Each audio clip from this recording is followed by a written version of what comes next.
Why do you look at me like I remind you of something you're trying to forget? The question came at 9 p.m. in an empty office, and Logan Reed's entire body went cold.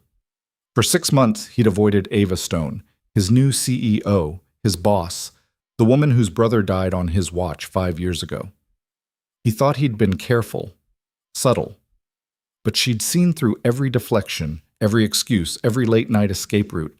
Now she stood between him and the door, and there was nowhere left to run. What happened next would either destroy him or force him to face the truth he'd been hiding since the night everything fell apart. Drop a like and comment your city so I know how far this story reaches. Logan Reed had always believed that survival meant staying invisible. At 32, he'd perfected the art. Show up early, leave late, keep your head down, do the work, go home to your kid, repeat. No drama, no mistakes, no one looking too closely at the cracks beneath the surface. It was a decent life, a quiet one. And for someone raising a 7-year-old daughter alone, quiet was the closest thing to safety he could manage. Until Ava Stone walked into Fortis Engineering 6 months ago and blew that safety to pieces. She wasn't loud about it. That was the worst part. She didn't storm in with demands or speeches or a clipboard full of changes. She just appeared. New CEO, 30 years old, Stanford MBA, family money, and a last name that made Logan's stomach drop the first time he heard it. Stone. He'd spent the first week convincing himself it was a coincidence. Common name. No connection. She couldn't possibly be related to that Stone, the one whose face Logan still saw in his worst moments, the one whose death had lived in his chest like a stone of its own for 5 years. But then he saw the photo on her desk during a morning briefing. A young man with dark hair and a wide smile, arms slung over Ava's shoulder. The same smile Logan remembered from safety meetings and late-night project calls. The same face that had been in the obituary he'd read alone in a coffee shop, hands shaking so badly he couldn't hold the newspaper straight. Evan Stone, her brother, and Logan had been the one who killed him. Not with his hands, not directly, but close enough that the guilt lived in his bones, that it woke him up at 3 a.m. when the house was silent and his daughter was asleep, and there was no noise loud enough to drown out the memory of that phone call. There's been an accident. Evan didn't make it. I'm so sorry. So Logan did what he'd learned to do best. He avoided. If Ava scheduled a one-on-one, he rescheduled. If she asked him to present at a meeting, he delegated. If she walked into the break room, he found an urgent reason to be somewhere else. It wasn't smooth, it wasn't professional, but it was necessary because the alternative, standing in front of her, looking into eyes that might carry the same grief he did, was unthinkable. His coworkers noticed. "Dude, what's your problem with the new boss?" Marcus had asked one afternoon, leaning against Logan's cubicle with a coffee in hand. Marcus was one of the few people at Fortis who knew Logan beyond the work. They'd started the same year, survived the same brutal project cycles, attended the same memorial service 5 years ago. "No problem," Logan said, eyes locked on his monitor. "You literally walked out of the quarterly review when she asked you a direct question. I had to pick up Riley. At 2 in the afternoon on a Tuesday." Logan's jaw tightened. Daycare called. Marcus gave him a long look, the kind that said, "I know you're lying, but I'm not going to push it." Just saying, people talk, and she's not stupid. That was the problem. Ava Stone was far from stupid. She was sharp, precise, and uncomfortably perceptive. In 6 months, she'd overhauled half the company's outdated policies, renegotiated vendor contracts, and somehow managed to do it without making enemies. People respected her, liked her even. She didn't micromanage, didn't play politics, just worked, asked smart questions, and actually listened to the answers. Logan hated that he noticed. He hated that every time she spoke in a meeting, he found himself listening despite his best efforts. Hated that her voice was calm and clear and nothing like what he'd imagined. Hated that she looked tired sometimes, in the way people do when they carry weight no one else can see. And he hated more than anything that she reminded him of Evan. Not in appearance. Evan had been broad-shouldered and loud, the kind of guy who filled a room just by walking into it. Ava was smaller, quieter, sharper, but there was something in the way she moved through the office, the way she held herself like she was used to being underestimated and had stopped caring. Evan had been like that too. The worst part was the small moments, the ones Logan couldn't predict or avoid. Like the Tuesday morning she'd stopped by his desk with a question about a client proposal, and he'd frozen mid-sentence because she tilted her head the exact same way Evan used to when he was thinking through a problem. Or the Friday afternoon meeting where she'd laughed, really laughed, not the polite corporate kind, and the sound had hit Logan like a fist to the gut because it carried the same unguarded joy Evans had. Those moments were the ones that kept Logan up at night, staring at his ceiling while Riley slept down the hall, wondering if he'd ever stop seeing ghosts. By month 4, Logan's avoidance had become a routine. He knew her schedule, knew which meetings she'd attend, which floors she'd visit, which times of day she'd be locked in her office. He planned his days around hers like a game of chess, where the goal was never to be in the same room. It worked. Until it didn't. The cracks started showing in small ways. There was the project review where Logan had delegated his presentation to Marcus for the 3rd time, and he'd caught Ava watching him from across the conference room with an expression he couldn't read. There was the company-wide email about updated safety protocols, policies that looked suspiciously similar to the ones Logan had drafted 5 years ago and watched get buried in bureaucracy. And he'd wondered if she knew, if she'd found those old proposals in some archived file. There was the morning she'd walked past his cubicle and paused, just for a second, like she wanted to say something. Logan had kept his eyes on his screen, fingers frozen over his keyboard, barely breathing until he heard her footsteps continue down the hall. He was losing ground. He knew it, but he didn't know how to stop. The thing was, Logan had gotten good at compartmentalizing. Work was work. Home was home. The past was a locked box he only opened in the dark. Alone. When there was no one around to see him fall apart, Riley was his anchor. Had been since the day she was born, red-faced and screaming, and the nurse had placed her in his arms while his ex-wife signed the papers that would make their separation official before their daughter was even a week old. He'd been 25, terrified, and completely unprepared. But he'd figured it out. Single dad wasn't a role he'd planned for, but it was the one he'd gotten, and he'd learned to make it work. Breakfast before school. Packed lunches with the crusts cut off because Riley insisted sandwiches tasted better that way. Homework at the kitchen table, bedtime stories about dinosaurs and astronauts, parent-teacher conferences where he was usually the only father in a sea of mothers. It was a good life. A simple one.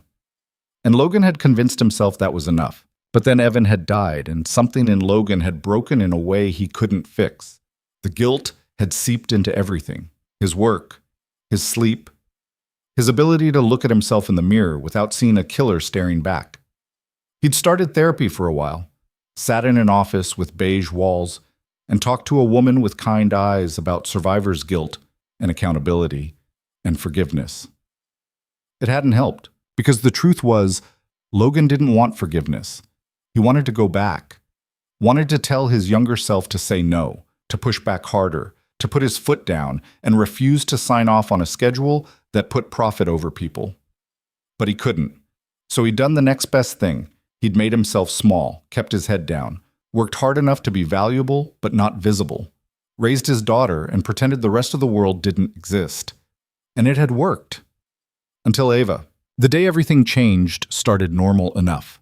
Logan woke up at 6, got Riley ready for school, dropped her off with a kiss on the forehead and a reminder that he'd pick her up after art class. He grabbed coffee from the shop on the corner, black, no sugar, because he'd given up on things tasting good a long time ago, and made it to the office by 7:30. The building was mostly empty at that hour.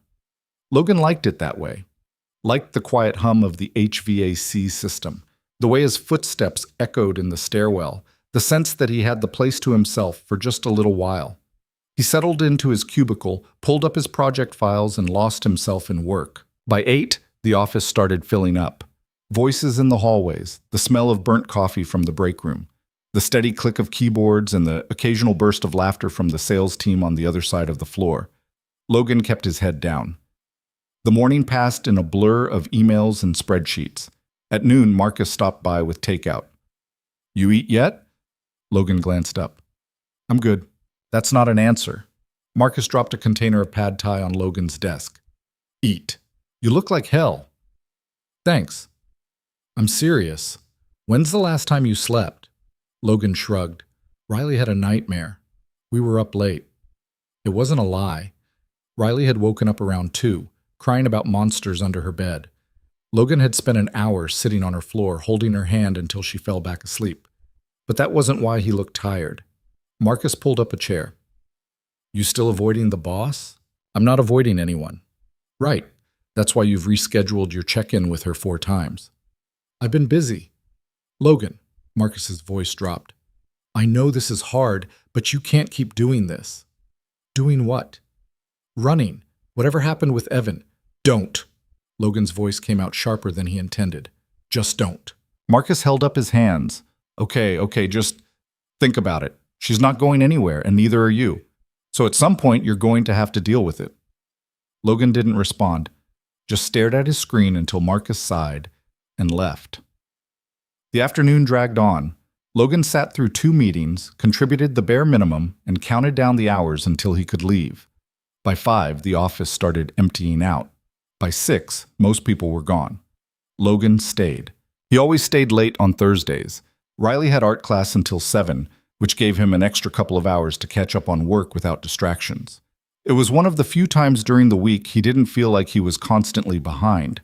By 8, the building was nearly silent. Logan stretched in his chair, rubbed his eyes, and tried to focus on the timeline in front of him. The project was due in 2 weeks, and they were already behind schedule. Nothing new. Fortis was always behind schedule. But this one mattered. Big client, big contract, the kind of thing that could make or break the quarter. He was so focused on the numbers that he didn't hear the footsteps until they stopped right behind him.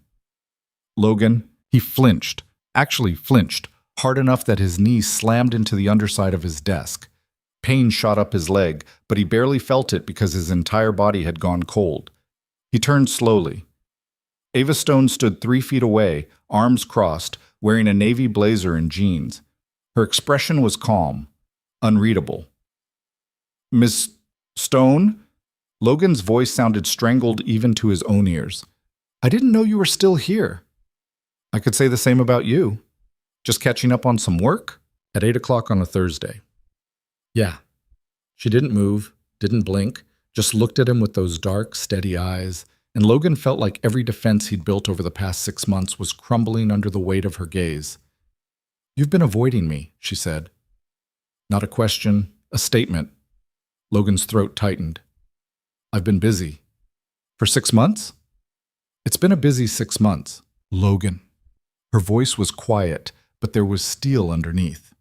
I'm not stupid, and I'm not blind. So let's skip the part where you lie to me and get to the part where you tell me what's actually going on. His heart was pounding. He could feel sweat starting to bead at his hairline. He stood up because sitting made him feel trapped, but standing didn't help. She was still too close, still too calm. I need to go, he said. Riley is at art class until 7:30, Ava finished. I know, you leave every Thursday at 7:15 to pick her up. You're early. Logan stared at her. I'm not trying to be creepy, she continued, voice even. I'm trying to understand why my lead project manager has been treating me like I'm contagious. I haven't. You've rescheduled 4 one-on-ones, sent Marcus to present your own work twice, left a board meeting in the middle of my question, and every time I walk into a room, you find an excuse to leave. She tilted her head slightly. So either I did something to offend you, or there's something else going on. Which is it? Logan's hands curled into fists at his sides. He could feel his pulse in his throat, could feel the edges of panic creeping in like a rising tide. It's not personal, he managed. Then what is it? I just think it's better if I keep my distance. Why? The word hung in the air between them, sharp and unavoidable. Logan's mind raced. He could lie, make up some excuse about professional boundaries or personality differences. She might even believe it, might let him walk away. But she was still looking at him, and there was something in her expression now, something that wasn't anger or confusion, but something quieter, something that looked almost like recognition. And Logan was so tired of running. Why do you look at me like I remind you of something you're trying to forget? Ava asked softly. The breath went out of Logan's lungs. For a long moment, neither of them spoke. The fluorescent lights hummed overhead. Somewhere down the hall, a printer beeped. Logan's mind scrambled for an exit, a deflection, anything that would let him walk away from this conversation with his carefully constructed walls still intact. But the walls were already crumbling, and he was too exhausted to hold them up anymore. "Evan," he said. The name tasted like rust in his mouth. "You remind me of Evan." Ava went very still. "I knew him," Logan continued, voice barely above a whisper. "We worked together, same team, same projects." He forced himself to meet her eyes. "I was his manager." Something flickered across her face, surprise, maybe, or something harder to name. "You were there?" "Yeah." "When he died?"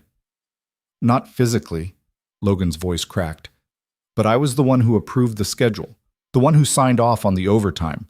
I was the one who put him in that position." Ava didn't move, didn't speak, just watched him. And Logan couldn't stop now. 5 years of guilt was pouring out, and he had no idea how to hold it back. "We were under pressure," he said. "Massive deadline. Client threatening to walk. Everyone was stretched thin, but Evan..." Logan's throat tightened. Evan was reliable. He never said no, never complained, and I took advantage of that. The words came faster now, tumbling over each other. "There was this project, high stakes, terrible timeline, and we were hemorrhaging people because the hours were insane. I went to upper management, told them we needed more staff, better scheduling, something to keep people from burning out. They said no, said we had to make it work with what we had." Logan's hands were shaking. He shoved them in his pockets. "So I did what I was told. I made it work. And that meant asking people to pull double shifts, to work weekends, to push themselves past what was safe or reasonable. Evan volunteered for the overnight shift, said he didn't mind, said he could handle it." Logan's voice dropped to barely a whisper. "I let him. I was so focused on hitting the deadline that I didn't stop to think about what I was asking, what it would cost." He looked at Ava, and her expression was unreadable. "He fell asleep at the wheel," Logan said. 3 a.m, driving home after a 16-hour shift. Crashed into a concrete barrier on Route 95. They said it was instant, that he didn't suffer." His voice broke. "But I put him in that car. I made the call that sent him home exhausted, and I've been carrying that every single day since." The silence that followed was deafening. Logan waited for the anger, the accusations, the moment she'd tell him to get out, to pack his things, to never show his face here again. Instead, Ava took a slow, measured breath. "I know," she said. Logan blinked. "What?" "I know who you are. I've known since before I took this job." The floor tilted beneath him. "You what?" "I did my research," Ava said, voice steady. "I read every report, every email, every witness statement from that night. I know you were his manager. I know you approved the schedule. I know you were the one who called my parents at 4 a.m. to tell them their son was dead." Logan felt like he was drowning. "Then why..." His voice was barely audible. "Why didn't you say anything?" For the first time, something cracked in Ava's composure. Just a flicker, but enough. "Because I wanted to see if you'd run," she said quietly. "What?" "I wanted to see if you'd face me, if you'd own what happened, or if you'd do exactly what you've been doing, hiding, avoiding, pretending I didn't exist." She looked away. "I needed to know what kind of man you were." Logan couldn't breathe, couldn't think. "And now I know," Ava said. "You must hate me. I don't. You should. You? Maybe." She looked back at him, and there was something raw in her eyes now, something that cut deeper than anger.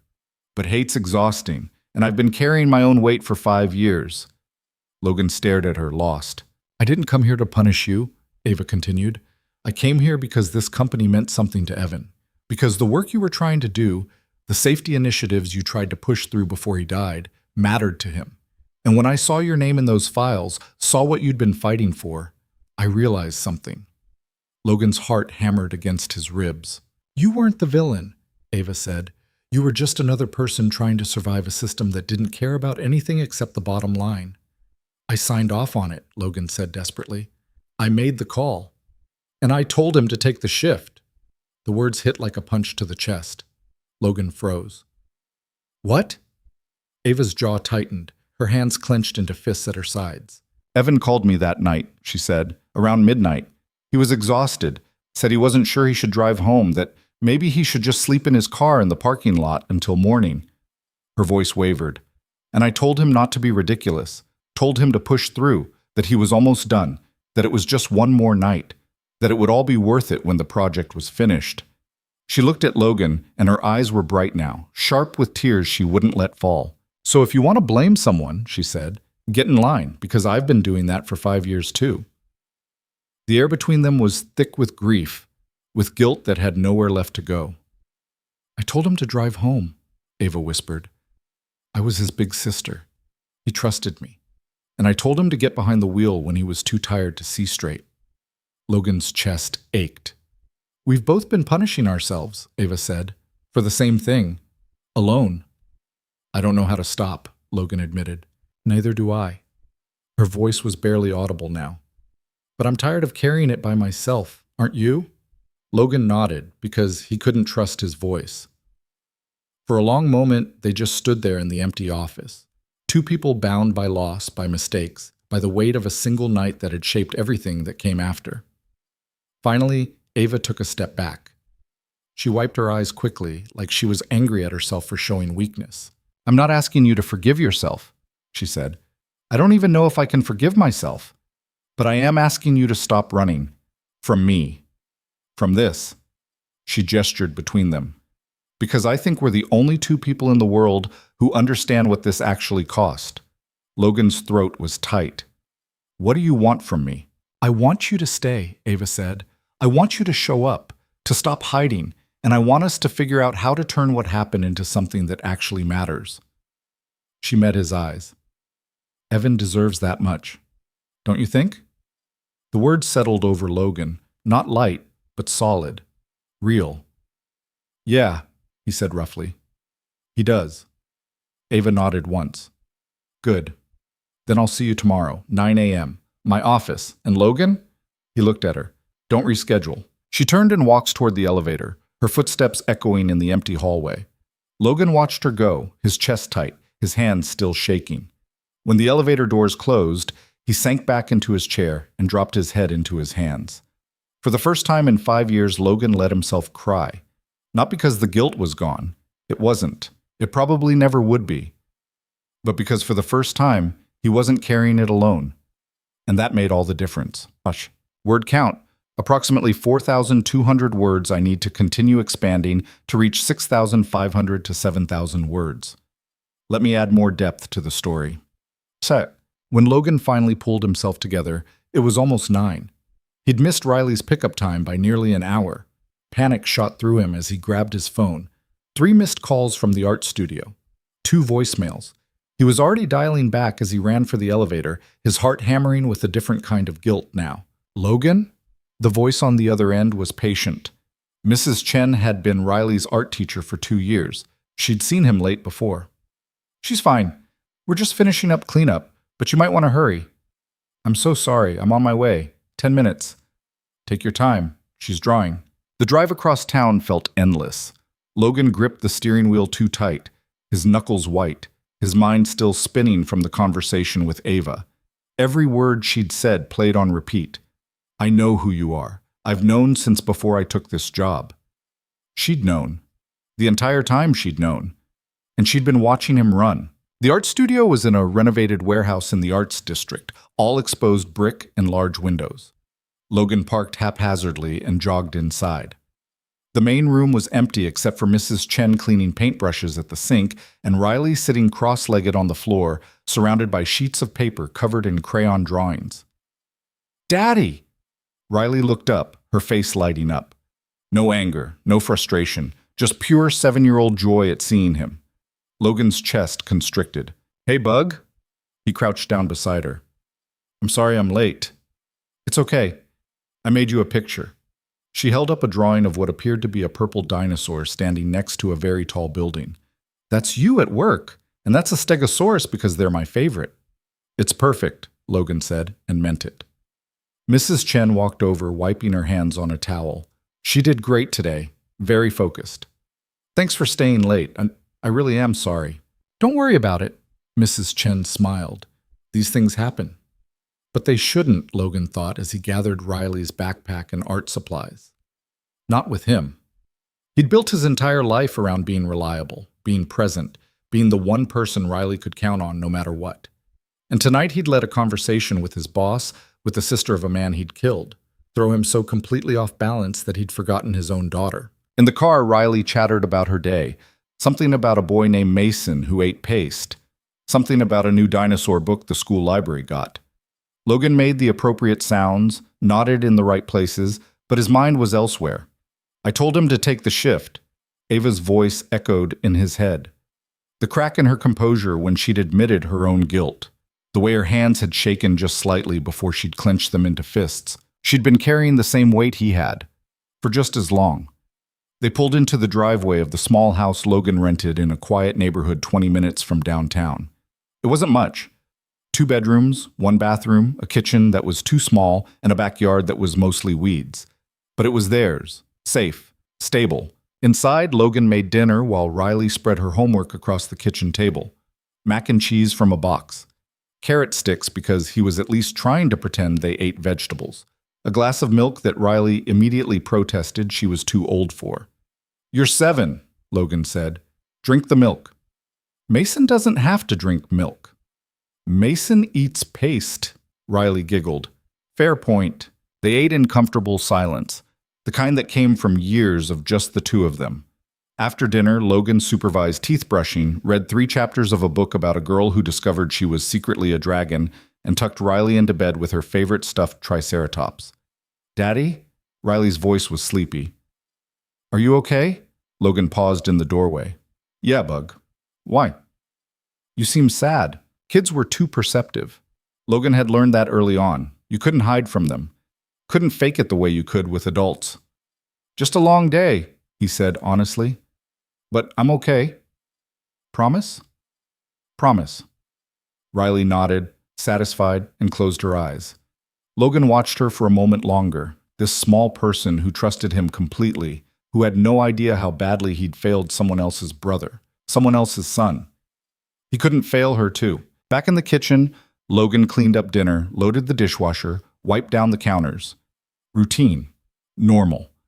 The kind of mindless task that usually calmed him. Tonight they didn't help. He sat at the kitchen table with his laptop, intending to finish the project timeline he'd been working on. Instead, he found himself opening old files. Emails from 5 years ago. Project schedules. The safety proposal he'd drafted and submitted 3 times before Evan died, each time with more urgency, each time getting buried by budget concerns and timeline pressures. He'd tried. He'd really tried. But it hadn't been enough. Logan's phone buzzed. A text from an unknown number.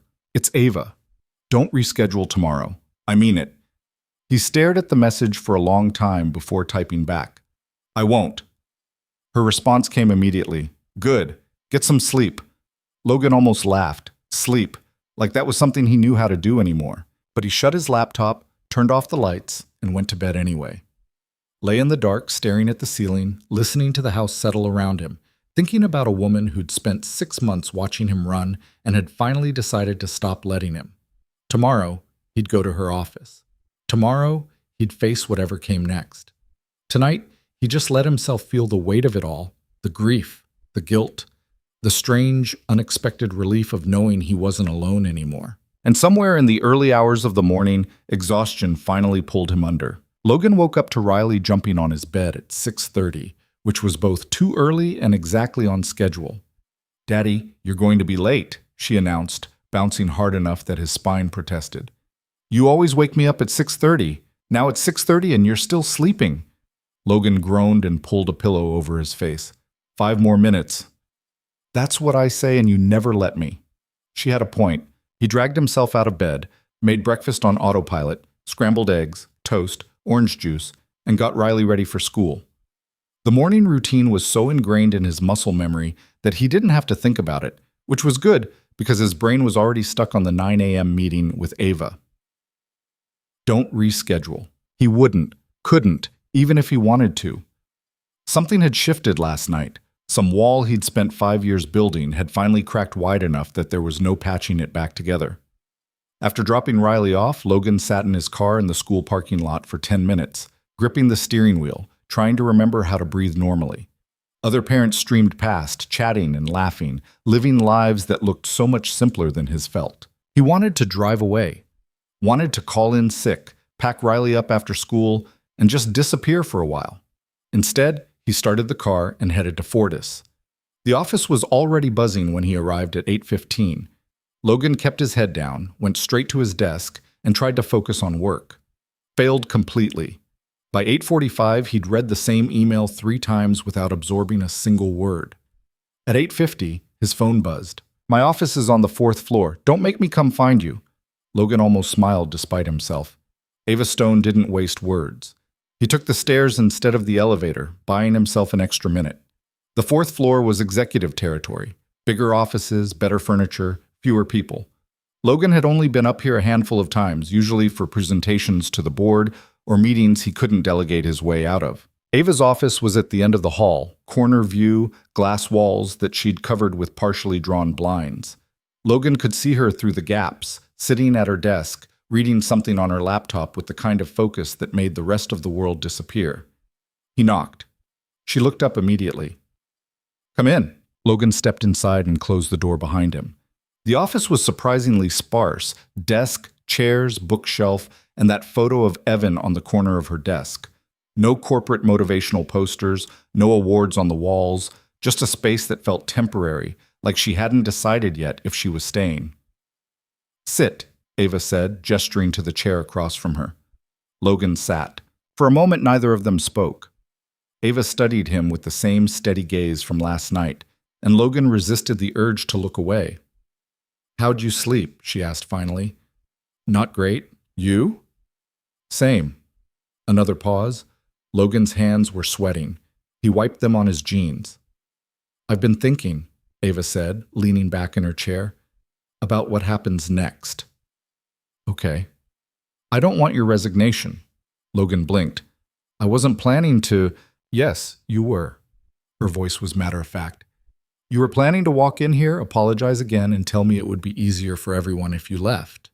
Because that's what you do. You run." She wasn't wrong. "But here's the thing," Ava continued. "You're good at your job. Really good. The projects you manage come in on time, under budget, and your team actually likes working for you. That's rare. And I need people like you." Logan didn't know what to say to that. "More than that," Ava said, her voice softening slightly. "I think we can help each other. I've spent 5 years blaming myself for Evan's death. You've spent 5 years doing the same, and neither of us has moved forward because we've been too busy drowning in guilt." "I don't see how that changes," Logan said quietly. "It changes because we stop doing it alone." Ava pulled a folder from her desk drawer and slid it across to him. "I found these in the archives. Your safety proposals, the ones you submitted before Evan died." Logan's stomach dropped. He didn't need to open the folder to know what was inside. He'd written those proposals in a fever of desperation, staying up late after Riley went to bed, trying to find a way to protect his team from the grinding hours that were slowly destroying them. All 3 had been rejected. "They were good," Ava said. "Better than good. If the company had implemented even half of what you suggested, Evan would still be alive." The words hit like a physical blow. "But they didn't," Logan managed. "I wrote them, I fought for them, and they still said no. And I still approved the schedule anyway because I was too much of a coward to walk away. You had a daughter to support, a mortgage, bills. You weren't a coward. You were trapped in the same system that killed my brother." Ava's jaw tightened. "And that system is still here, still grinding people down, still putting profit over safety." Logan looked at her. "What are you saying?" "I'm saying I want to change it, and I want your help." The proposal Ava laid out over the next hour was ambitious, bordering on reckless. She wanted to overhaul Fortis's entire approach to project management. Hard caps on weekly hours, mandatory rest periods between shifts, rotating schedules to prevent burnout, anonymous reporting systems for safety concerns. Everything Logan had asked for 5 years ago and more. "The board will never approve it," Logan said when she finished. "It'll cost too much. Slow down production. They'll say we can't compete with other firms if we're babying our employees." "Let me worry about the board." "Ava, they'll fire you." "Maybe," she shrugged. "But I didn't take this job to play it safe.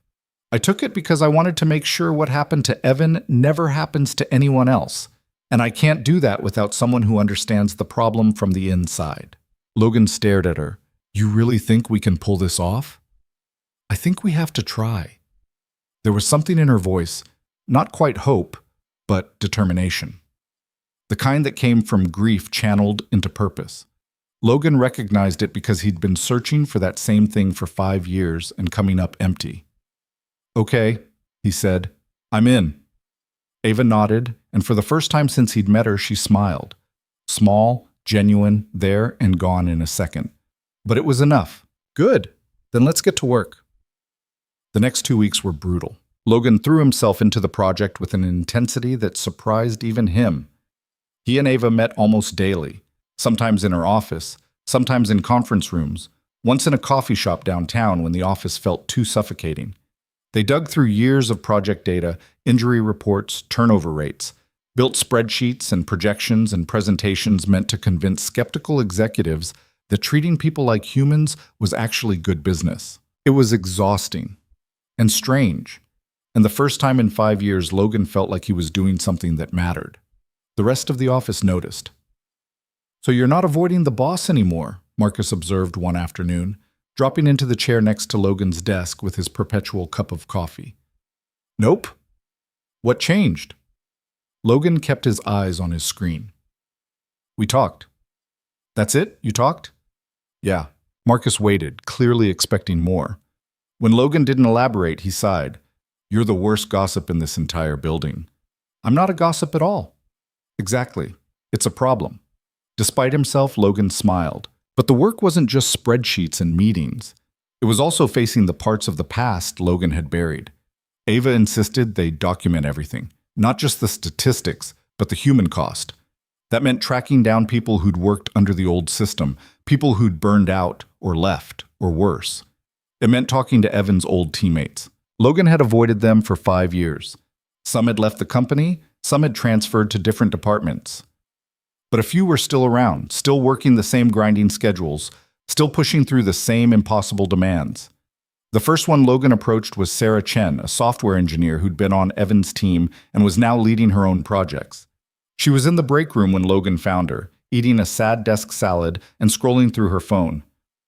"Sarah, got a minute?" She looked up, surprised. "Logan? Hey. Yeah, sure." They found an empty conference room. Logan closed the door and immediately felt like he was about to jump off a cliff.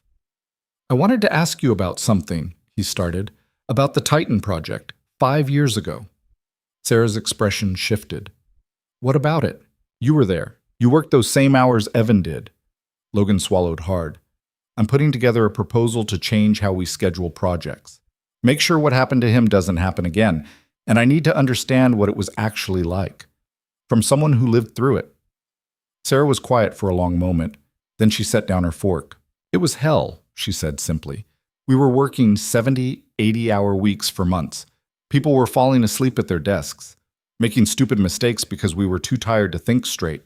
I remember one guy, Ben, I think his name was. He fell asleep standing up in the bathroom, just completely passed out." Logan felt sick. "We kept saying something had to give," Sarah continued, "that someone was going to get hurt. But the deadlines kept coming, and the client kept demanding more, and management kept saying just a little longer, just push through, we're almost done." She looked at Logan directly. "Evan was a good guy. He wanted to help, wanted to prove himself. And the company used that until there was nothing left."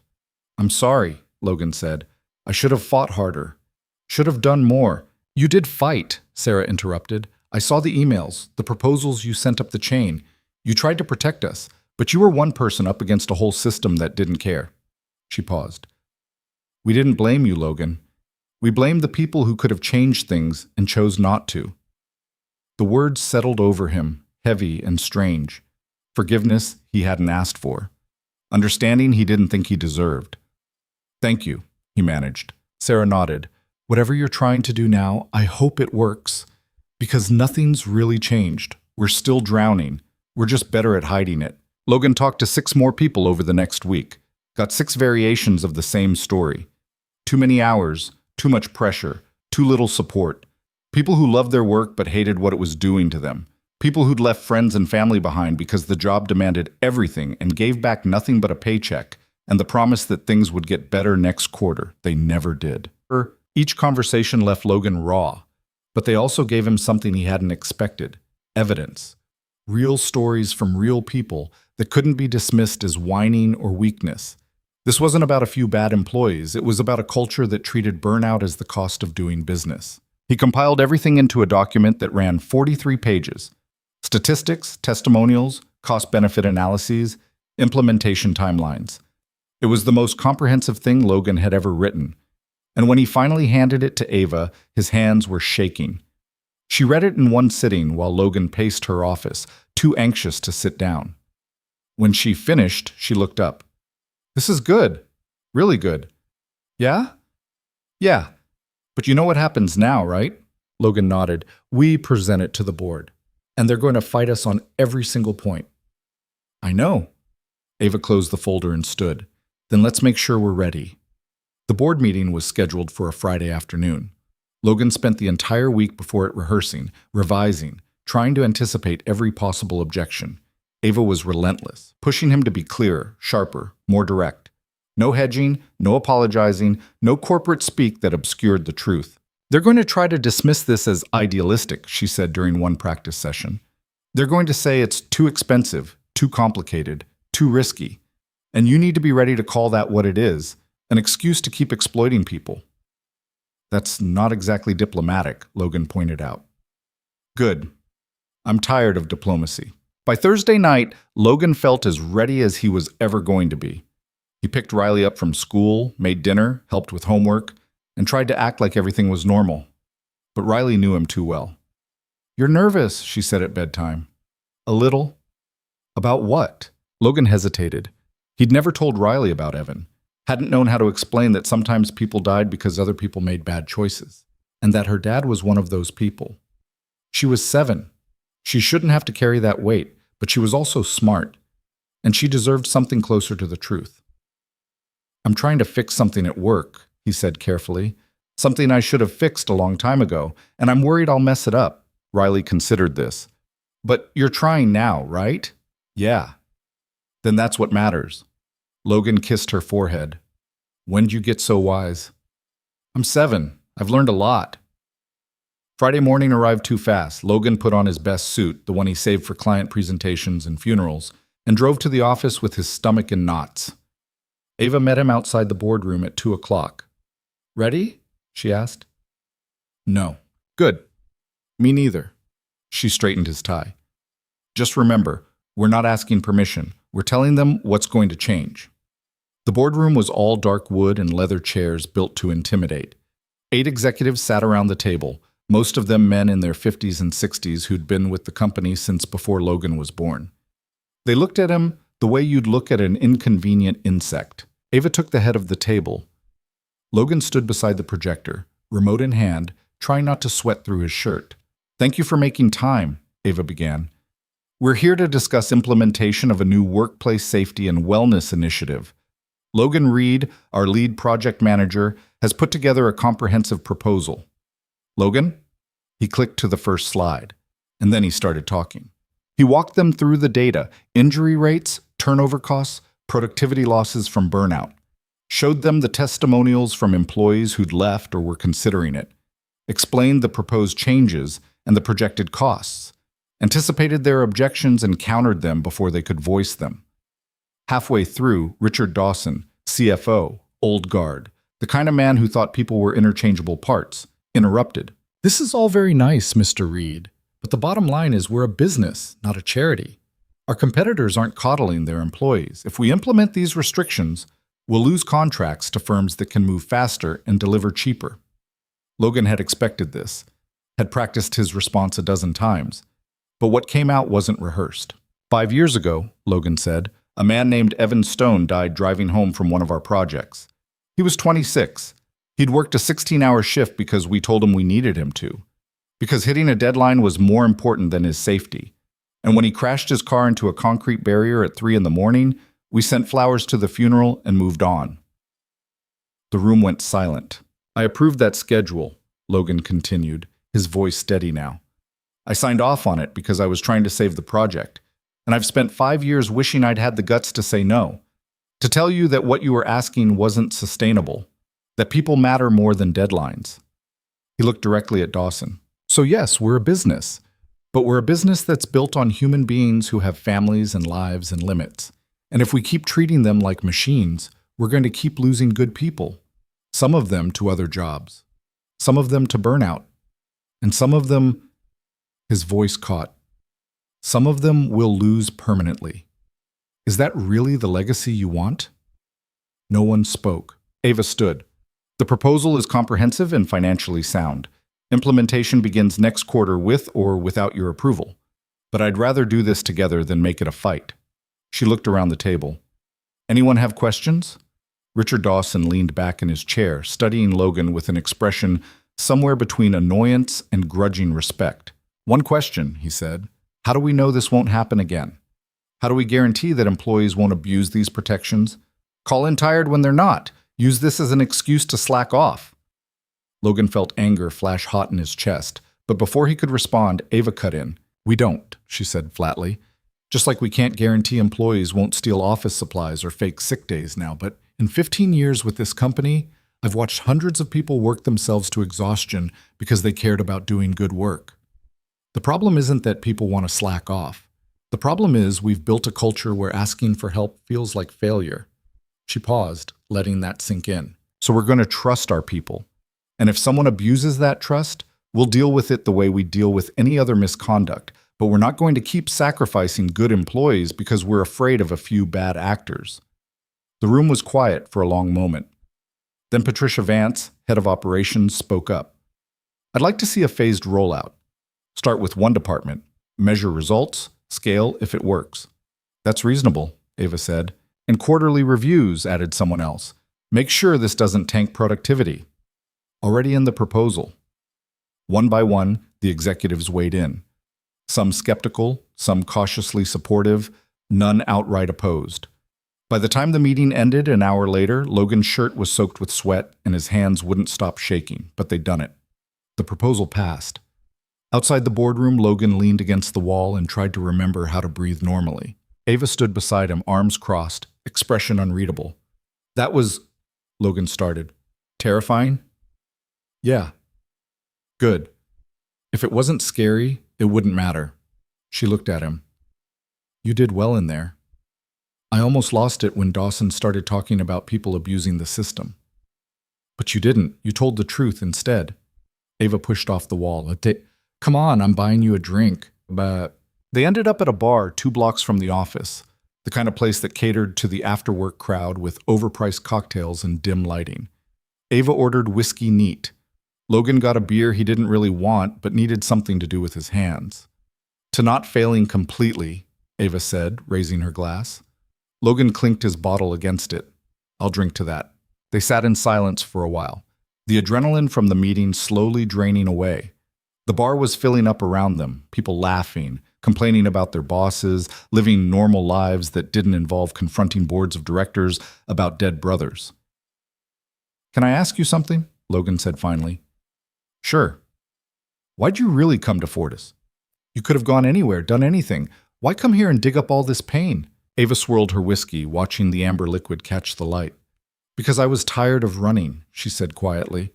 After Evan died, I threw myself into work, got my MBA, took a job in consulting, moved across the country, told myself I was moving forward, but really I was just running away from the fact that my little brother was gone and I'd never said goodbye. She took a sip. Eventually I realized I had 2 choices. I could keep running for the rest of my life, or I could turn around and face it, try to make something good come from something awful. She looked at Logan. So here I am. That's brave, Logan said. It's terrifying. Those aren't mutually exclusive. Ava smiled slightly. No, I guess they're not. They talked until the bar got too loud and Logan needed to get home to Riley. Outside, the evening air was cool, the city settling into its nighttime rhythm. Thank you, Logan said, for today, for all of this. Don't thank me yet. We've still got implementation to deal with, and I guarantee Dawson's going to make our lives difficult every step of the way. Looking forward to it. Ava laughed, a real laugh, surprised and genuine. You're weird, Logan Reed. Yeah, I've been told. He drove home through familiar streets, past familiar landmarks, but everything felt slightly different. Lighter, maybe. Like something that had been pressing on his chest for 5 years had finally eased just enough to let him breathe. At home, Riley was already asleep, and the babysitter reported no problems. Logan paid her, locked up, and checked on his daughter. She was sprawled across her bed, one arm flung over her stuffed triceratops, hair everywhere. Logan pulled the blanket up over her shoulders and kissed her forehead. "We did something good today, Bug," he whispered. "I think Evan would have liked it." Riley didn't wake up, but Logan let himself believe she'd heard him anyway. In his own room, he lay in bed staring at the ceiling, too wired to sleep despite the exhaustion pulling at his bones. He thought about the meeting, about Ava's face when the board finally voted yes, about Sarah Chen telling him they didn't blame him, that he'd tried. For 5 years, Logan had believed he was irredeemable, that what happened to Evan had permanently marked him as someone who failed when it mattered most. But maybe that wasn't the whole story. Maybe he'd been doing the best he could in an impossible situation. Maybe the real failure belonged to a system that forced people to choose between their livelihood and their humanity. And maybe, just maybe, he was allowed to start forgiving himself. The thought felt fragile, dangerous, like if he held onto it too tightly, it would shatter. But for the first time in 5 years, Logan let himself sit with it anyway. And eventually, finally, he slept. The email came 3 weeks later at 7 in the morning, while Logan was making Riley's lunch. Subject line, Titan Project, Anniversary Memorial. Your attendance requested. Logan's hand froze over the bread bag. He'd forgotten. Or maybe he'd deliberately not remembered. 5 years ago today, Evan Stone had died on a highway at 3 in the morning, and apparently someone in HR had decided this was worth commemorating. He opened the email with dread pooling in his stomach. In honor of those we've lost, Fortis Engineering invites all staff to a brief memorial service at 10 a.m. in Conference Room A. Light refreshments will be provided. Logan deleted it immediately, then felt guilty and pulled it back from the trash. "Daddy, you're squishing my sandwich." He looked down. His hand was pressed flat against Riley's turkey and cheese, compressing it into a dense, unappetizing disc. "Sorry, Bug." He tried to reshape it, failed, and started over with fresh bread. Riley watched him with the unnerving perceptiveness of a 7-year-old who'd learned to read her father's moods before she could read books. "Are you sad again?" "Just distracted." "That's what you say when you're sad." Logan sighed and crouched down to her level. "You're too smart for your own good, you know that?" "Grandma says I get it from you." "Grandma's generous." He tucked a strand of hair behind Riley's ear. "I'm okay, promise. Just thinking about work stuff." Riley seemed to accept this, which meant Logan was either getting better at lying or she was getting better at pretending to believe him. Neither option felt great. At school drop-off, Riley hugged him extra tight before running to join her friends. Logan watched her go, ponytail bouncing, light-up sneakers flashing with each step. She was so unbothered by the weight he carried. So free. He wanted to keep it that way. The drive to Fortis took 20 minutes through morning traffic. Logan spent it trying to decide if he'd go to the memorial. On one hand, skipping it felt cowardly. On the other hand, sitting through some sanitized corporate remembrance where they'd probably talk about Evan like he was a cautionary tale instead of a person seemed worse than cowardly. It seemed dishonest. He was still debating when he walked into the office and found Ava waiting by his desk. "You got the email," she said. Not a question. "Yeah." "You going?" Logan set his bag down. "I don't know. Are you?" "I have to. They asked me to speak." Her jaw was tight. HR thought it would be meaningful if family participated. "That's manipulative?" "Yeah." Ava crossed her arms. "But I'm doing it anyway, because if I don't, they'll turn Evan into some generic tragedy. And he deserves better than that." Logan understood that. Had spent 5 years wishing he could do something, anything, to honor Evan beyond the crushing guilt that made it hard to breathe some days. "Okay," he said. "I'll go." "You don't have to." "I know." Ava studied him for a moment, then nodded. 10 o'clock. Try not to look like you're attending your own execution. No promises. By 9:45, Conference Room A was already filling up. Logan recognized most of the faces, people who'd worked with Evan, people who'd been at the company long enough to remember, people who were probably just here for the free coffee and donuts HR had promised. He found a seat in the back corner, as far from the front as possible. Marcus slid into the chair next to him. Hey, this is weird, right? Marcus kept his voice low. The memorial thing? Very weird. I mean, I get wanting to remember him, but this feels like… Marcus gestured vaguely at the room, at the corporate-branded slideshow cycling on the projector screen, at the HR representative adjusting the microphone. Performative? Logan couldn't disagree. At exactly 10, Jennifer from HR stepped up to the podium. She was young, mid-20s probably, and had definitely not been with the company when Evan died. She launched into a speech about workplace safety and remembering those we've lost and the importance of supporting one another through difficult times. It was fine, professional, completely bloodless. Logan stopped listening halfway through. Then Ava stood up. She walked to the front of the room in a black dress and heels, her expression carefully neutral. When she reached the podium, she didn't look at her notes, just gripped the edges and looked out at the assembled employees. My brother Evan died 5 years ago today, she said. He was 26 years old. He liked terrible action movies and expensive coffee. He was learning to play guitar and was terrible at it. He called me every Sunday to complain about our parents and ask for career advice he never took. Someone in the front row shifted uncomfortably. This wasn't the sanitized memorial they'd expected. The night he died, Ava continued, her voice steady, he called me at midnight. He was exhausted. He'd been working 16-hour days for weeks. He told me he wasn't sure he should drive home, that maybe he should just sleep in his car. She paused. And I told him to stop being dramatic, to just push through, that he was almost done. The room was silent. 3 hours later, my parents got a phone call saying Evan had crashed his car into a highway barrier, that he'd died instantly. And I've spent 5 years wishing I could take back that conversation, wishing I'd told him to stay, to rest, that no job was worth his life. Logan's throat was tight. But the thing is, Ava said, it wasn't just my fault. And it wasn't just his. It was a system that told him working himself to death was normal, expected, admirable even. A system that rewarded pushing through exhaustion and punished asking for help. She looked around the room, making eye contact with people in a way that made them squirm. We can't bring Evan back, but we can make sure no one else dies because they were too afraid to say they needed rest. We can build a company that values people over profit, that treats burnout like the crisis it is instead of a cost of doing business. Her voice hardened. And if you're sitting here thinking that's too idealistic or too expensive or too complicated, then you're part of the problem. Jennifer from HR looked like she wanted to disappear into the floor. So here's my challenge, Ava finished. Don't just remember Evan today.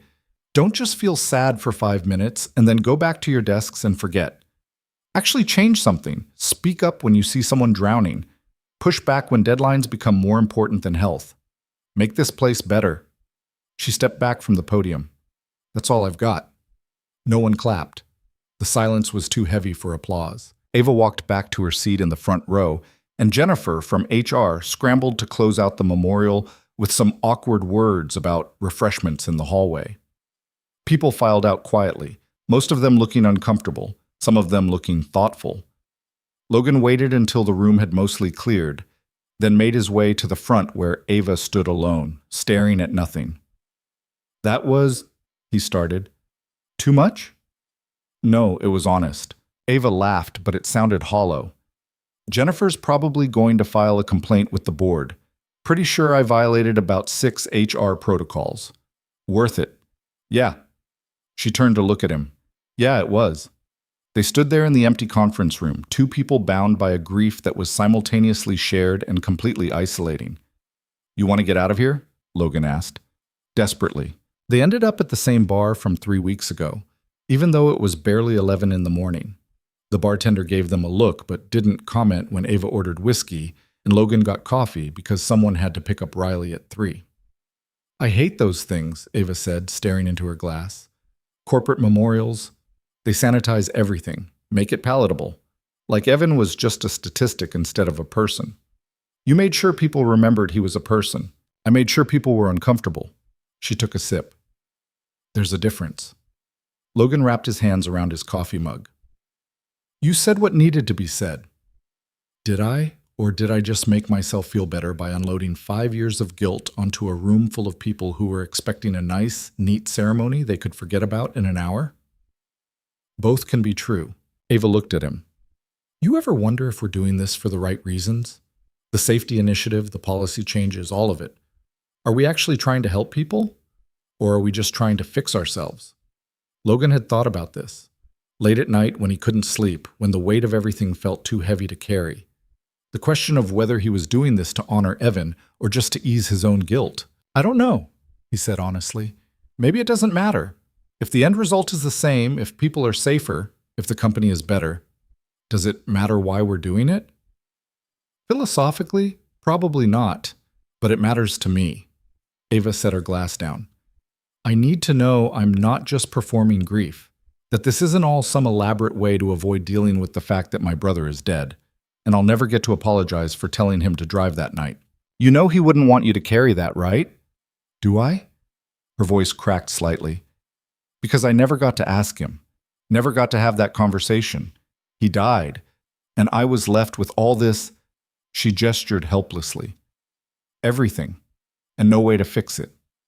Logan understood that feeling viscerally, the wanting to apologize to someone who couldn't hear it, the need for absolution from a person who was gone. He called me his hero, Ava said quietly. When we were kids, I was 6 years older and he thought I could do anything, solve any problem, fix any situation. And the one time it really mattered, I told him to get in a car when he was too tired to drive safely. You didn't know. I should have. She looked at Logan with eyes that were bright but not crying. Ava Stone didn't cry. Logan had learned that over the past few weeks. She got angry or she got quiet, but she didn't break. Not in front of people. I was his big sister. I was supposed to protect him. And I was his manager. I was supposed to keep him safe. Logan leaned forward. We can both carry that guilt forever. Let it eat us alive. Or we can try to build something good out of something terrible. It won't bring him back. It won't fix what happened, but maybe it'll mean his death wasn't completely meaningless. Ava was quiet for a long time.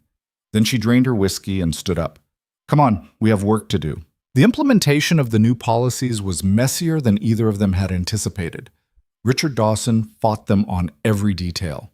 Budget allocations got delayed, departments pushed back on the mandatory rest periods, claiming it would destroy their project timelines. Employees who'd spent years normalizing burnout suddenly didn't know how to function with actual boundaries. Logan spent most of his days in meetings that went nowhere, answering the same objections over and over, trying to convince people that caring about their own well-being wasn't weakness. It was exhausting. But it was also working, slowly, incrementally. One policy at a time. They started with Logan's department, 12 people managing infrastructure projects with historically brutal schedules. Hard cap at 50 hours per week. Mandatory 2 days off between crunch periods. Anonymous reporting system for safety concerns that actually got taken seriously. The first week, productivity dropped. Everyone was adjusting, figuring out how to work differently. The second week, it started to even out. By the third week, something unexpected happened. People were better at their jobs. Turns out when you weren't operating on 4 hours of sleep and 6 cups of coffee, you made fewer mistakes. You caught problems earlier. You communicated more effectively. The quality of work went up while the stress level went down. Marcus was the first to say it out loud. This is weird, right? He stood in Logan's cubicle with a report in hand. We're actually ahead of schedule. When's the last time that happened? Never, Logan said. Exactly. It's creeping me out. But it wasn't just the productivity. It was the atmosphere. People smiled more. Actually took lunch breaks instead of eating sad desk salads while answering emails. Left at reasonable hours and didn't feel guilty about it. Sarah Chen, who'd been on the verge of quitting 3 months ago, told Logan it was the first time in 5 years she'd felt like a person instead of a resource to be used up. That conversation stayed with Logan, reminded him why this mattered. Of course, not everyone was happy about it. The breaking point came 6 weeks into implementation during a project review meeting where Richard Dawson decided to make his opposition public. This is unsustainable, he announced, gesturing at the quarterly projections on the screen. We're losing competitive advantage. Other firms are moving faster because they're not hamstringing their employees with all these restrictions. Logan, who'd been exhausted before the meeting even started, felt something snap. They're not restrictions, he said. They're protections. Call them whatever you want. The numbers don't lie. You're right, they don't. Logan stood up, which was probably unprofessional, but he was past caring. Our turnover is down 30%. Injury reports are down 40%. Employee satisfaction is up. And yes, our output is slightly lower in the short term. But we're not hemorrhaging talent anymore. We're not losing institutional knowledge every time someone burns out and quits. And we're sure as hell not going to lose anyone else the way we lost Evan Stone. The room went silent. Dawson's face darkened. That's a low blow. It's the truth. And if you can't see that prioritizing human beings is good business in the long run, then you're exactly the kind of leadership this company needs to move past. You're out of line, Reed. Maybe, but I'm not wrong. Ava, who'd been silent up until this point, stood up. Richard, I appreciate your concern about the bottom line, but Logan's right. We're building something sustainable instead of burning through people like they're disposable. If you can't support that, then we have a fundamental disagreement about what this company should be. Is that a threat? It's a statement of fact. Ava's voice was ice. This initiative has board approval. It's happening. You can either work with us or work against us. But if you work against us, I'll make sure everyone knows you valued short-term profits over the lives and well-being of your employees. Dawson looked like he wanted to argue more, but something in Ava's expression made him back down. He grabbed his papers and left the room without another word. When the door slammed behind him, Logan sat down heavily. Well, Marcus said into the silence, that was intense. That was necessary, Ava corrected. She looked at Logan. You okay? Yeah, just tired of fighting the same battle over and over. Welcome to change management. She gathered her things. But for what it's worth, that was a good fight. You didn't back down. Logan wasn't sure if that was a compliment or just an observation. Either way, he felt wrung out. The rest of the day passed in a blur. Logan answered emails, reviewed timelines, tried to focus on work that felt mundane compared to the morning's confrontation. By the time he left to pick up Riley, his head was pounding and his jaw ached from clenching it all day. Riley, in contrast, was in an excellent mood. She'd gotten a gold star on her spelling test and wanted to celebrate with ice cream. Please, she used her most devastating puppy dog eyes. I got 100%. That means I need ice cream. It's basically a rule. Logan, who had no energy left to resist, agreed. They ended up at the ice cream shop near their house, Riley with a towering cone of mint chocolate chip and Logan with plain vanilla because he'd long since given up on food being interesting. They sat at a sticky table by the window, Riley chattering about her day, while Logan tried to stay present instead of replaying the meeting with Dawson in his head. Daddy, you're not listening. Sorry, Bug, I'm listening now. I said Mason brought a frog to school and it escaped and Mrs. Patterson screamed and climbed on her desk. Logan blinked. A real frog? Yeah, he found it in his backyard. It was so cool. Riley took a massive bite of ice cream. Can we get a frog? No. A turtle? Also no. You never let me have anything fun. I let you have ice cream on a Tuesday. That's fun. Riley considered this. Fair point. They finished their ice cream in comfortable silence. Outside, the sun was starting to set, painting the sky in shades of orange and pink. Normal people were living normal lives. Coming home from normal jobs, having normal problems that didn't involve dead colleagues and corporate battles and guilt that never quite went away. Logan envied them. Daddy? Riley's voice was quieter now. Are you happy? The question caught him off guard. What do you mean? I mean like, she struggled to find the words. You work really hard, and sometimes you're sad, and I just wondered if you're happy. Logan's throat tightened. How did you explain to a 7-year-old that happiness wasn't binary? That you could be sad about something that happened years ago and still find joy in mint chocolate chip ice cream and gold stars on spelling tests? I'm happy when I'm with you, he said, which was true. And I'm working on being happy other times too. It's just taking a while. Riley seemed to accept this. Okay, but if you need help being happy, I can tell you jokes. I learned a really good one about a chicken. Hit me. Why did the chicken go to the seance? I don't know. Why? To talk to the other side. Riley dissolved into giggles at her own joke. Logan laughed too, and it felt good. Real. Like maybe happiness wasn't some distant thing he had to earn, but something that existed in small moments between the hard ones. They drove home as the sky darkened, Riley singing along to the radio, Logan letting himself exist in this moment instead of the past or the future. At home, he made dinner, supervised homework, read bedtime stories about dragons who were secretly detectives. When Riley finally fell asleep, Logan sat in his kitchen with his laptop open, reviewing the latest implementation reports. The policies were working, slowly but measurably. People were healthier, happier, more productive. It should have felt like enough. But Logan couldn't shake the feeling that they were still missing something. That all the policy changes in the world couldn't fix the deeper problem. That they'd built a culture where people like Evan felt like they had to say yes, had to push through, had to prove they were worth keeping. His phone buzzed. A text from Ava. Still awake? Unfortunately. You? Can't sleep.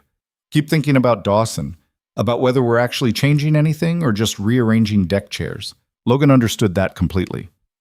You want to talk about it? Not really, but probably should. Coffee tomorrow morning? Before work? Yeah, the usual place. 6:30? I'll be there. Logan set his phone down and stared at the ceiling. 6:30 meant he'd have to be up by 5:30 to get Riley ready and dropped off early at before school care. It meant starting the day exhausted. But Ava needed to talk, and after everything, he wasn't going to leave her hanging. Besides, maybe she wasn't the only one who needed the conversation. At 6:15 the next morning, Logan walked into the coffee shop they'd been frequenting and found Ava already there, looking like she hadn't slept at all. You look terrible, he said, sliding into the seat across from her. Right back at you.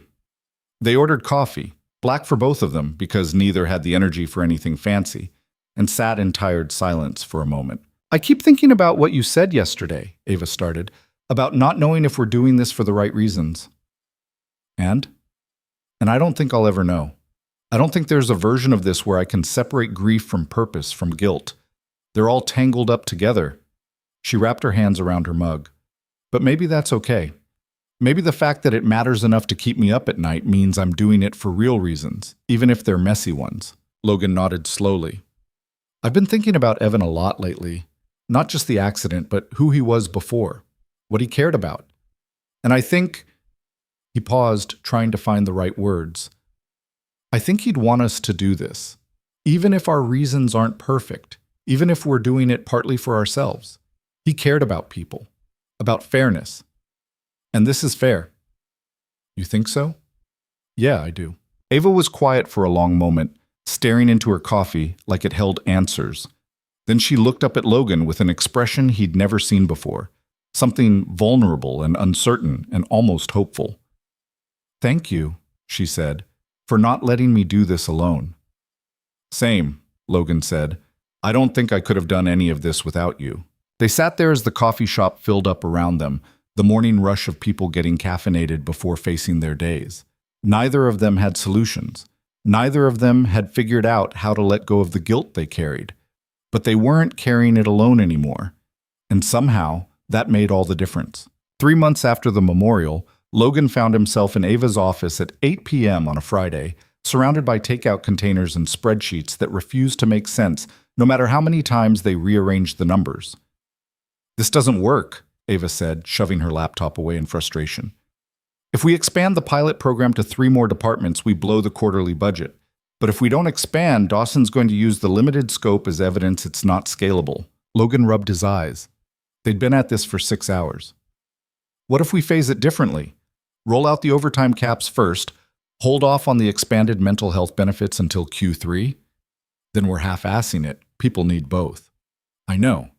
But half-assing it beats not doing it at all. Ava slumped back in her chair, looking as exhausted as Logan felt. Her hair was falling out of its usual neat bun, and there were dark circles under her eyes that no amount of coffee could fix. Over the past few months, Logan had watched her pour everything into this initiative. Nights, weekends, the kind of relentless focus that would have impressed him if it didn't worry him so much. When's the last time you took a day off? He asked. I don't know. June? Ava, it's October. I know what month it is. Do you? Because you just tried to schedule a meeting for the 32nd. She blinked at her calendar. Okay, that's fair. But I can't take time off right now, not when we're this close to getting board approval for expansion. You're going to burn out. I'm fine. You're eating dinner in your office at 8 p.m. on a Friday. That's the opposite of fine. Logan leaned forward. You can't build a culture that values rest if you're running yourself into the ground. That's different. How? Ava opened her mouth to argue, then closed it again. For a moment, she looked like she might actually admit he was right. Then her phone rang. She glanced at the screen and something in her expression shifted. I need to take this. Logan nodded and stepped out into the hallway, giving her privacy. Through the glass walls, he could see her pacing as she talked, one hand gesturing emphatically. Whatever the conversation was, it wasn't good. He was checking his own phone, a text from the babysitter saying Riley was already asleep, when Ava's door opened. My parents are in town, she said without preamble. They want to have dinner tomorrow. With me. The way she said it made it clear this wasn't a casual family meal. You don't sound excited. I'm not.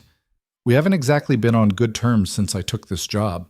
She leaned against the doorframe. They think I'm obsessing over Evan's death instead of moving on. That coming here was self-destructive. What do you think? I think they might be right, but I'm doing it anyway. She looked at him. You ever do something you know is probably bad for you but can't stop because it's the only thing that makes sense? Logan thought about the 5 years he'd spent drowning in guilt, about the nights he couldn't sleep, about the way he'd built his entire life around avoiding this exact building until Ava forced him to face it. Yeah, he said. I get that. Ava studied him for a moment, then made a decision. Come with me. What? To dinner, tomorrow. Come with me. Logan stared at her. Why would I? Because my parents think I'm here alone, spiraling, fixating on the past. If they meet you, see that there's actually someone working on this with me. Someone who gets it. She stopped. I just don't want to do it alone. It was the vulnerability in that last sentence that got him. Ava Stone, who faced down hostile board members and budget cuts and Richard Dawson's constant undermining without flinching, didn't want to have dinner with her parents alone. Okay, Logan said. What time? The restaurant was the kind of place Logan would never normally go. White tablecloths, prefix menus, wine lists that probably cost more than his rent. He showed up 10 minutes early in the only dress shirt he owned that didn't have a stain on it, feeling completely out of place.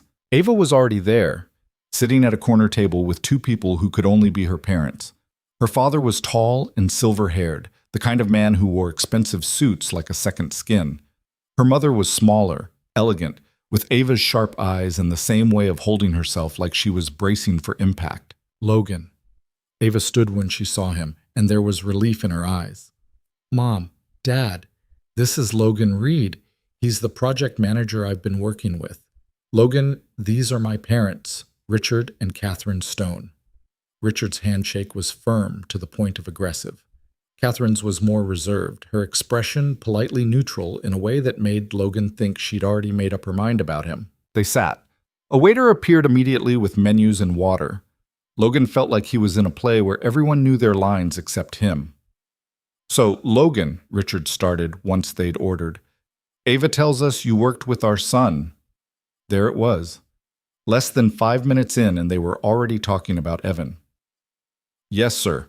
We were on the same team for about 8 months before Logan stopped. Before the accident.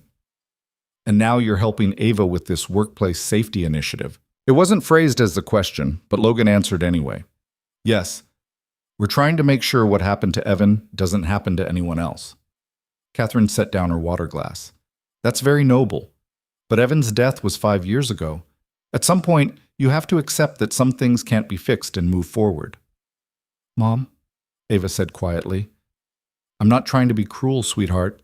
I'm just worried about you. You're so focused on the past that you're not building a future. This is my future. This work matters. Does it? Or is it just a way to avoid dealing with your grief? The question hung in the air like a grenade. Logan watched Ava's jaw tighten, watched her hands clench around her napkin. He'd seen her angry before, at board meetings, at Dawson, at the world in general, but this was different. This was personal. I've dealt with my grief, Ava said, voice controlled, This isn't about avoiding it. It's about making something good come from something terrible. By working yourself to exhaustion?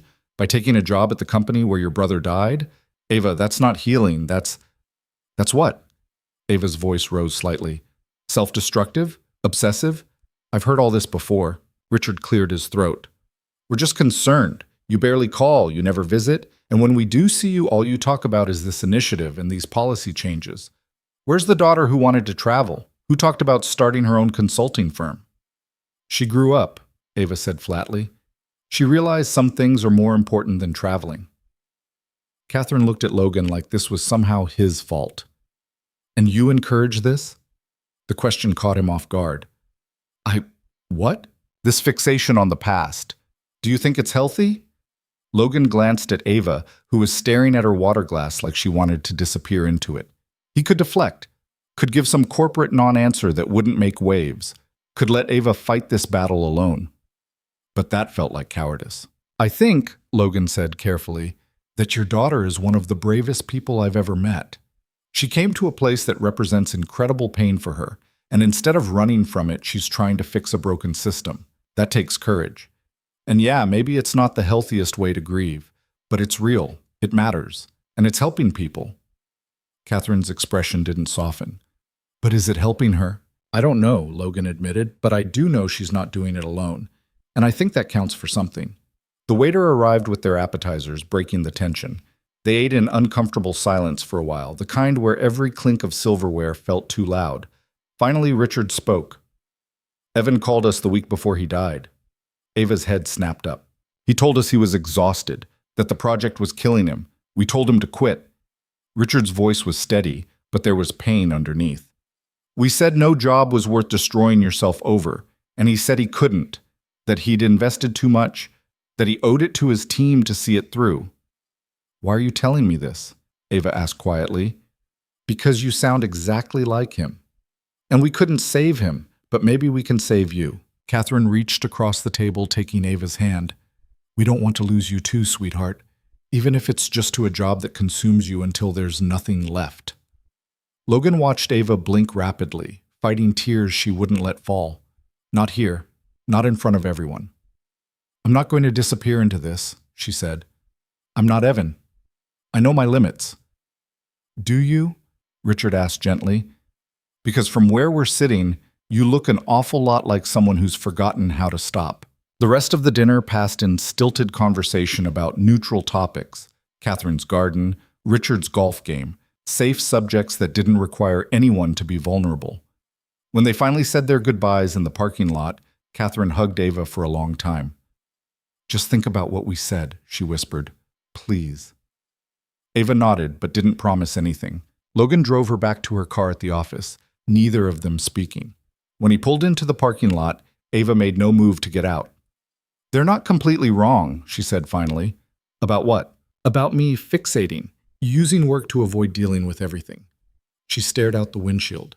I told you I came here to face the past, but maybe I'm just trading one avoidance strategy for another. Instead of running away, I'm running towards something so hard that I don't have to stop and feel anything. Logan didn't know what to say to that. Couldn't offer reassurance he wasn't sure was true. Is that what you're doing? Ava asked. Running toward this so you don't have to deal with the guilt? Probably, Logan admitted. But I also think, he paused, trying to articulate something he'd been feeling but hadn't named. I think there's a difference between avoidance and purpose. Yeah, maybe we're both using this work to cope, but we're also actually helping people. Those things can be true at the same time. Can they? Or are we just really good at justifying our obsessions? I don't know, Ava. I don't have those answers.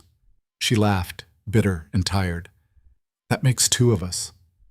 They sat in the parking lot for another 10 minutes, not talking, just existing in the same space. Eventually, Ava got out of the car. Thanks for coming tonight, she said. I know that was uncomfortable, intense, vaguely traumatic. All of the above. She smiled slightly, but I appreciate it anyway. Anytime. Logan watched her walk to her car, watched her sit behind the wheel for a long moment before starting the engine.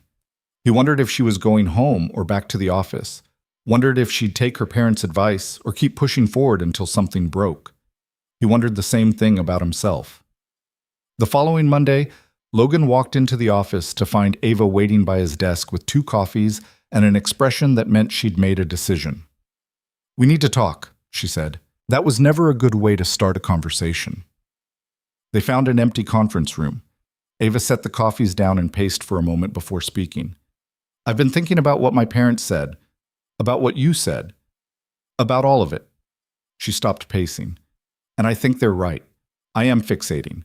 I am using this work to avoid dealing with my grief. But here's the thing. I don't know how to stop." "Okay, and I don't think I should. Not completely. Because this work matters, Logan. It's actually changing things. But," she took a breath, "but I think I need to change how I'm doing it. Need to actually practice what we're preaching about boundaries and rest and not burning yourself out." "What are you saying?" "I'm saying I want to implement a rule. For both of us. No working past 7 p.m. unless it's a genuine emergency. No weekends in the office unless absolutely necessary. And we take our vacation days. Actually take them, not just let them pile up and expire." Logan raised an eyebrow. "You're proposing we follow our own policies? Revolutionary, I know. Ava, you were here until 9 last Friday." "I know, which is why I need someone to hold me accountable, and I'll do the same for you." She looked at him directly. "Deal." Logan thought about Riley, about the bedtime stories he'd missed, about the school events he'd shown up late to because work had swallowed his time. Thought about the fact that he'd been doing exactly what they'd been fighting against, prioritizing work over everything else. "Deal," he said, "but I'm warning you, I'm going to be obnoxious about enforcing this." "Good. That's the point." They shook on it, and something in the gesture felt significant, not just an agreement about work hours, but a commitment to actually taking care of themselves, to modeling the culture they were trying to build. It was harder than either of them expected. The first week, Logan had to physically remove Ava from her office at 7:15 when she insisted she just needed 10 more minutes. The second week, Ava called him at 6:50 p.m. to remind him he was still at his desk and Riley's school had an art show at 7. He'd completely forgotten. He made it to the art show with 5 minutes to spare, found Riley standing in front of her display, a series of paintings about dinosaurs in space, looking slightly sad until she saw him. Then her whole face lit up. "Daddy, you came!" "Of course I came, Bug. Wouldn't miss it." It was a small lie. He'd almost missed it, but he was here now, and that had to count for something. They walked through the gallery together, Riley explaining each piece with the earnest enthusiasm of a 7-year-old artist. Other parents chatted in clusters, their lives seemingly so much simpler than Logan's felt. But maybe everyone had their own complications. Maybe everyone was just pretending they had it all figured out. "That's a good painting," a voice said behind them. Logan turned to find another parent, a woman about his age with a friendly smile. "Thanks. She worked really hard on it." "I'm Jennifer, by the way. My son Mason is in Riley's class." "Oh, the paste-eating kid," Jennifer laughed. "That's the one. He's moved on to crayons now. We're making progress." They talked for a few minutes about school and art projects and the universal struggles of single parenting. It was normal, easy. The kind of conversation Logan hadn't had in months because he'd been so consumed by work that he'd forgotten how to be a regular person. When they finally left, Riley held his hand the whole way to the car. "I'm glad you came," she said. "Some kids' parents didn't show up, and they looked really sad." Logan's chest tightened. "I'll always show up for you, Bug. I promise." It was a promise he intended to keep. The next few weeks fell into a new rhythm. Logan and Ava held each other accountable, forcing each other to leave at reasonable hours, to take lunch breaks, to actually disconnect on weekends. It felt strange at first, almost wrong, like they were slacking off. But gradually, it started to feel normal, and the work didn't suffer. If anything, they were both sharper, more focused, better able to handle the constant pushback from people like Dawson, who still thought treating employees like humans was a radical concept. The initiative was expanding, slowly, carefully, but genuinely expanding. 2 more departments had adopted the new policies. Injury reports were down across the board. Turnover had dropped for the 3rd consecutive quarter. The numbers didn't lie. But it was the stories that mattered most to Logan. The engineer who told him she'd actually slept through the night for the first time in years. the project manager who made it to his kid's soccer game, the designer who'd been on the verge of quitting but decided to stay because finally, the company seemed to give a damn.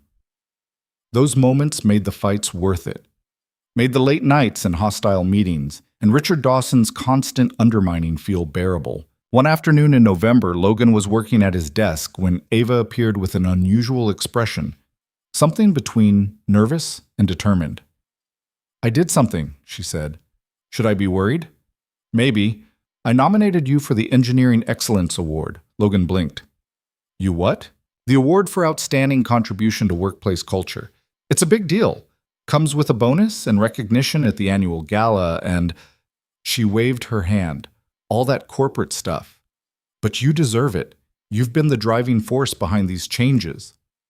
Ava, you've been leading this from the beginning. I've been the loud one. You've been the one doing the actual work. Talking to people, gathering data, making sure this wasn't just talk." She crossed her arms. "You earned this." Logan didn't know what to say. Recognition had never been the point. He'd been doing this to fix something broken, to honor Evan's memory, to maybe start forgiving himself. The idea that anyone thought he deserved an award for it felt wrong. "I don't want an award for this," he said. "Too bad. I already submitted the nomination, and between you and me, you're going to win." "Ava..." "Logan." Her voice softened. "Let yourself have this. You've spent 5 years punishing yourself for something that wasn't entirely your fault. Let yourself be recognized for something good." He wanted to argue, wanted to explain that recognition felt like acceptance, and accepting praise for fixing something he'd helped break felt like a betrayal of Evan's memory. But maybe that was the grief talking.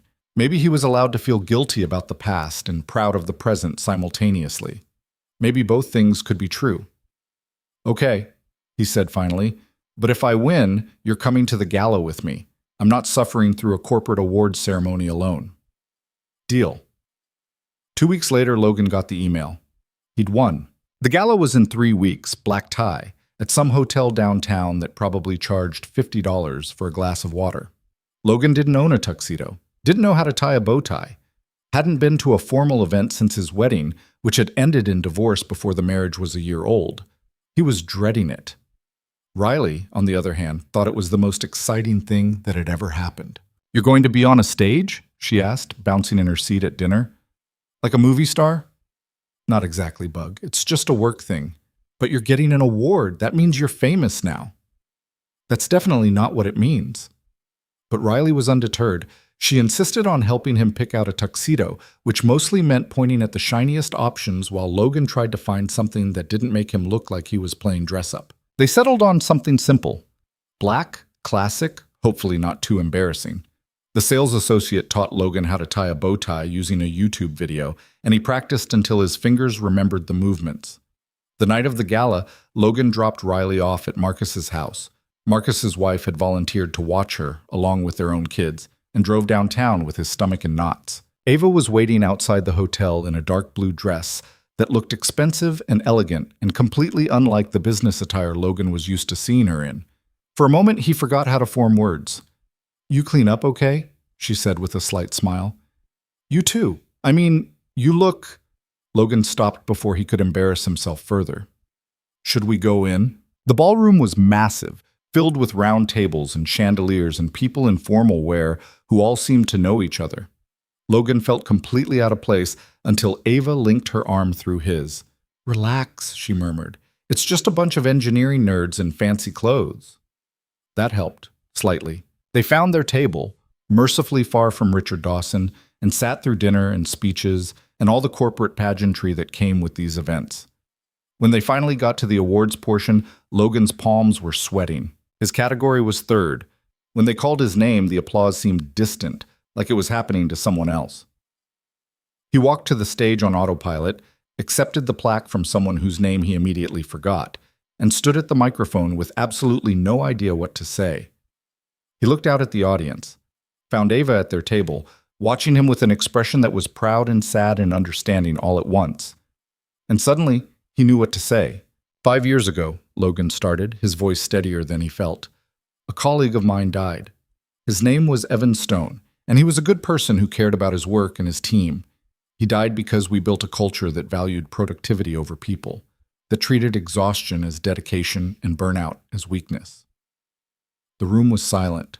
I spent 5 years carrying guilt for that, wishing I'd done more, said more, fought harder, and then someone gave me a second chance, a chance to take that guilt and turn it into something useful, to build a culture where people like Evan don't have to choose between their jobs and their well-being.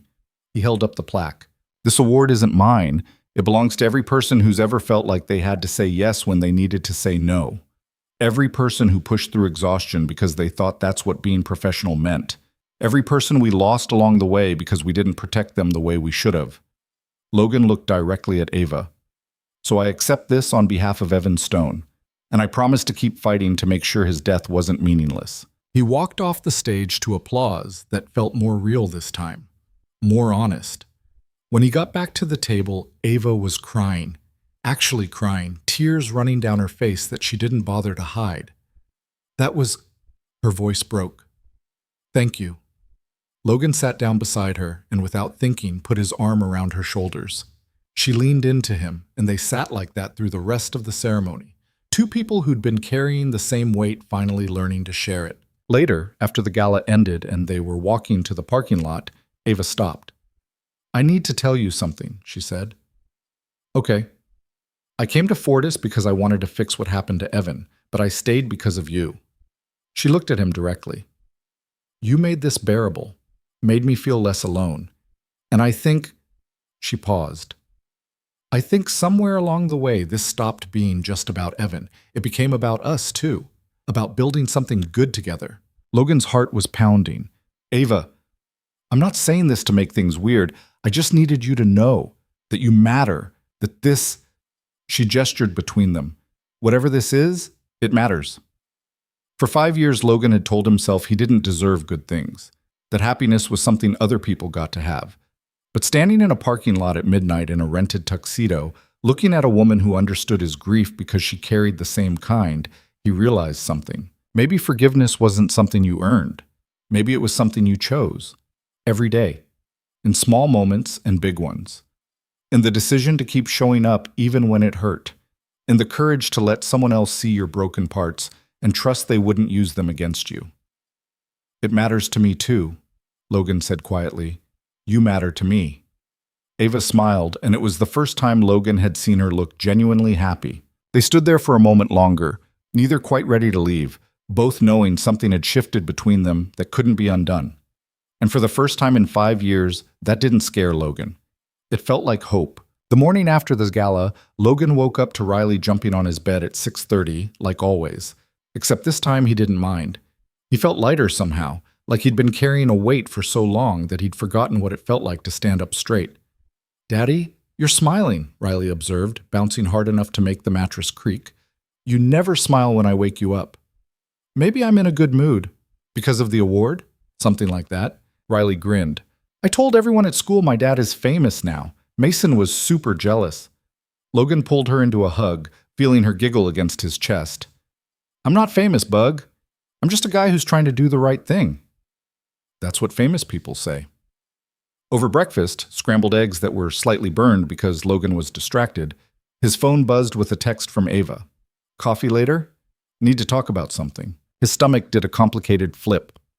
After last night's parking lot conversation, things between them had shifted into territory neither of them had mapped out.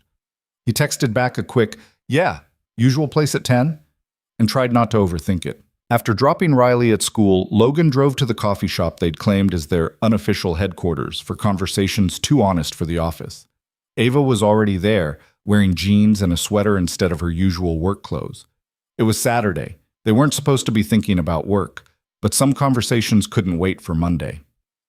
Hey, she said when he slid into the seat across from her. Hey. They sat in awkward silence for a moment, both holding coffee cups like shields. So, Ava started, then stopped. Started again. Last night I said some things. You did, and I meant them, but I've been thinking, and I need to be honest about something else too. She took a breath.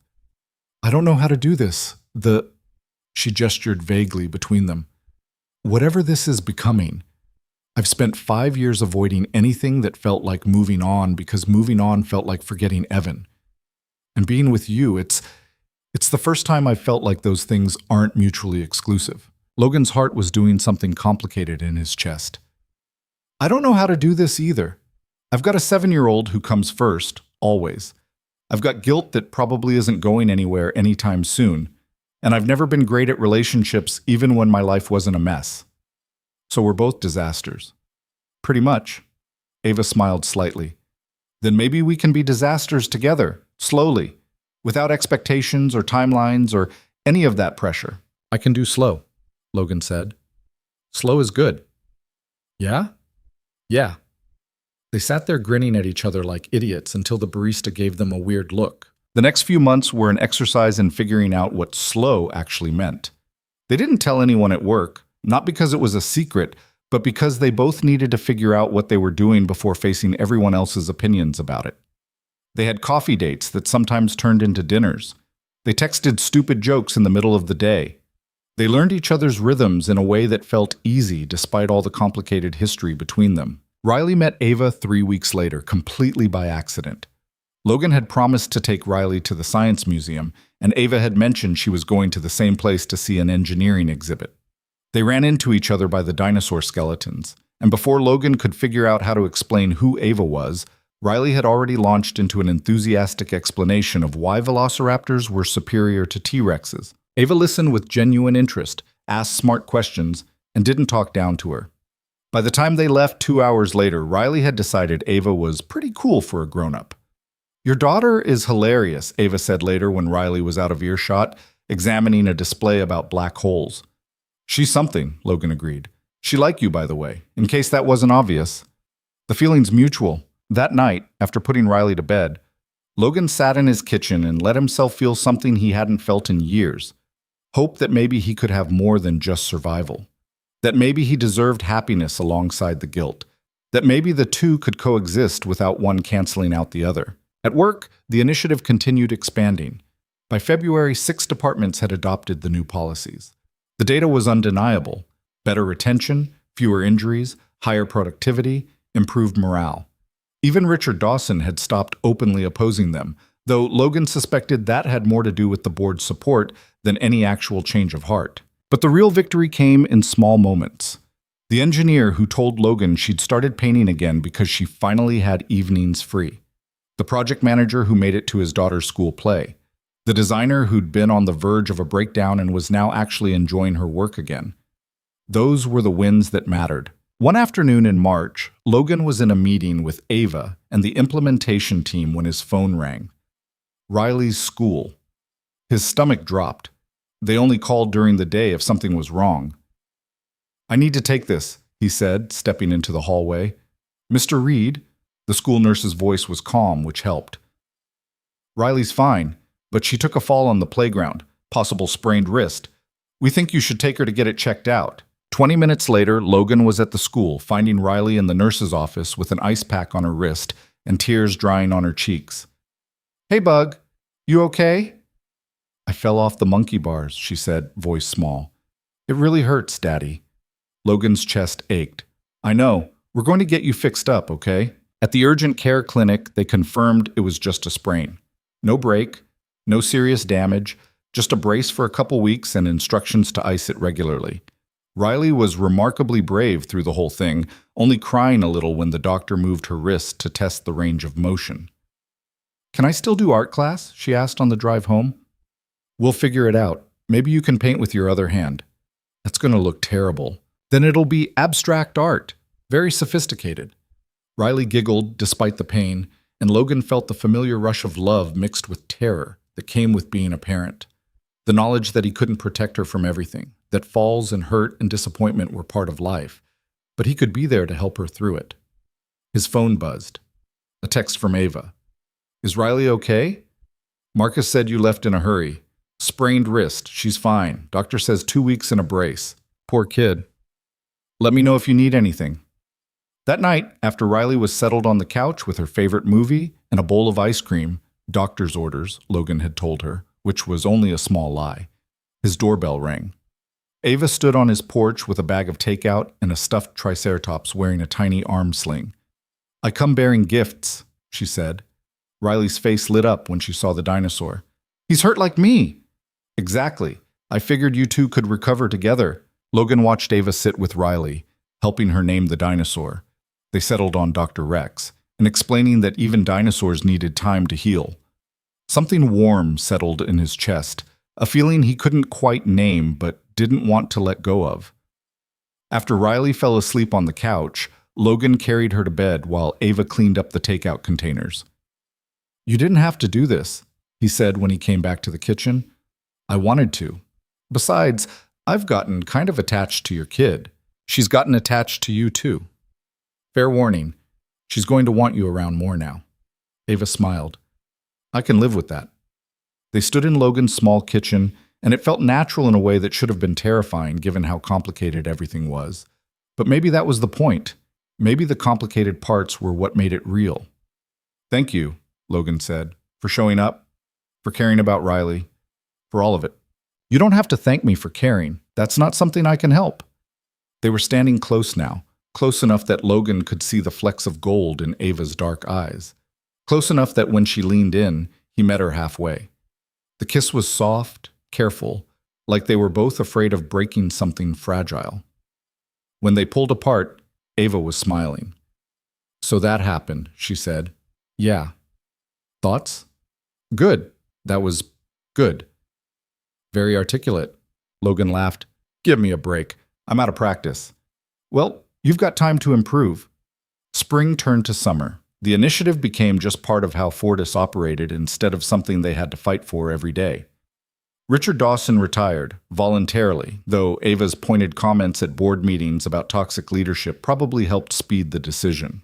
The company hired a new CFO who actually believed that treating people well was good business. Riley's wrist healed.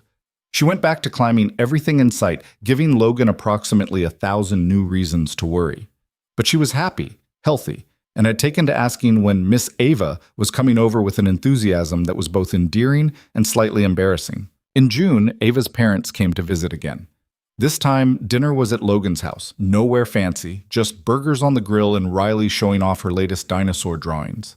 Catherine and Richard were different this time, warmer, like they'd finally accepted that Ava was okay, that she'd found a way to honor Evan's memory without destroying herself in the process.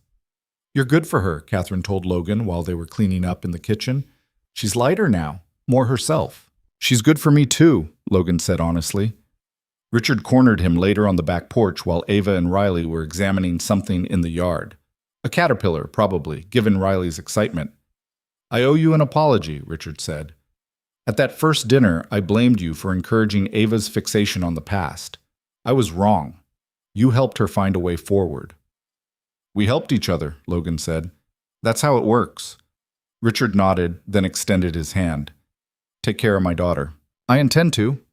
They shook on it, and Logan felt like he'd passed some kind of test he hadn't known he was taking. One evening in late July, Logan and Ava sat on his back porch after Riley had gone to bed, watching fireflies drift across the yard. They'd been together, officially, explicitly together, for 6 months. It felt both longer and shorter than that. Longer because of everything they'd been through to get here. Shorter because Logan still sometimes woke up surprised that this was his life now. "I've been thinking," Ava said, her head resting on Logan's shoulder, "about what we've built at Fortis, about Evan." "Yeah?" "I think we did it. Not perfectly, not completely, but enough that things are genuinely different. People are safer, happier, and I think—" Her voice caught slightly. "I think Evan would have liked what we created." Logan squeezed her hand. "I think so too. But I've also been thinking about what comes next. For me, I mean." She sat up to look at him. "I got a job offer, CEO position at a tech startup in Boston. They want someone to help them build a healthy workplace culture from the ground up." Logan's stomach dropped. "Boston. I know, it's far, and I don't want to leave you and Riley, but it's also—" She paused. "It's a chance to take what we learned and apply it somewhere new, to prove this wasn't just a fluke." "What do you want to do?" "I want to take the job, but I also want this." She gestured between them. "And I don't know how to have both." Logan was quiet for a moment, processing. Boston was a 6-hour drive, too far for casual visits, but also not impossible. People made long-distance work all the time, didn't they? What if, he said slowly, we tried to make both work? You take the job. I stay here with Riley, and we figure out the distance thing. Visits on weekends, video calls during the week. It'll be hard, but he looked at her. I don't want you to give up an opportunity because of me. And I don't think that's what we're supposed to be to each other. We're supposed to help each other grow, not hold each other back. Ava's eyes were bright. You'd be okay with that? I'd be sad. I'd miss you constantly. But yeah, I'd be okay with it. He took her hand. Because I believe in what you're building, and I believe in us enough to think we can handle a few 100 miles. She kissed him then, fierce and grateful and a little desperate. When they broke apart, she was crying. I love you, she said. I should have said that before, but I was scared, but I do. I love you. Logan felt something in his chest crack open, something that had been sealed shut for 5 years. I love you too, even though you're moving to Boston and breaking my heart a little.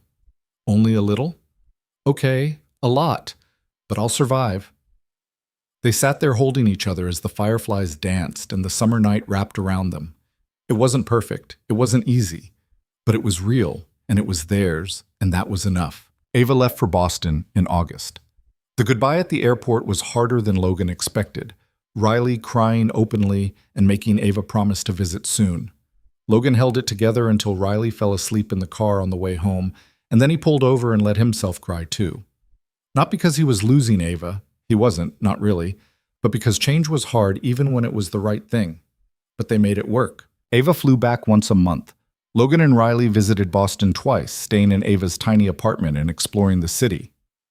They video called most nights, Riley showing Ava her latest drawings while Logan caught her up on the ongoing battles at Fortis.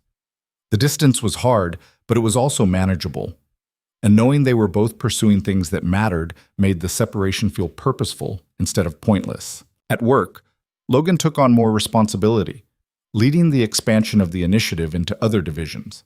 He trained new managers on the policies, fought the same fights with different executives, and slowly, steadily changed the culture from the inside out.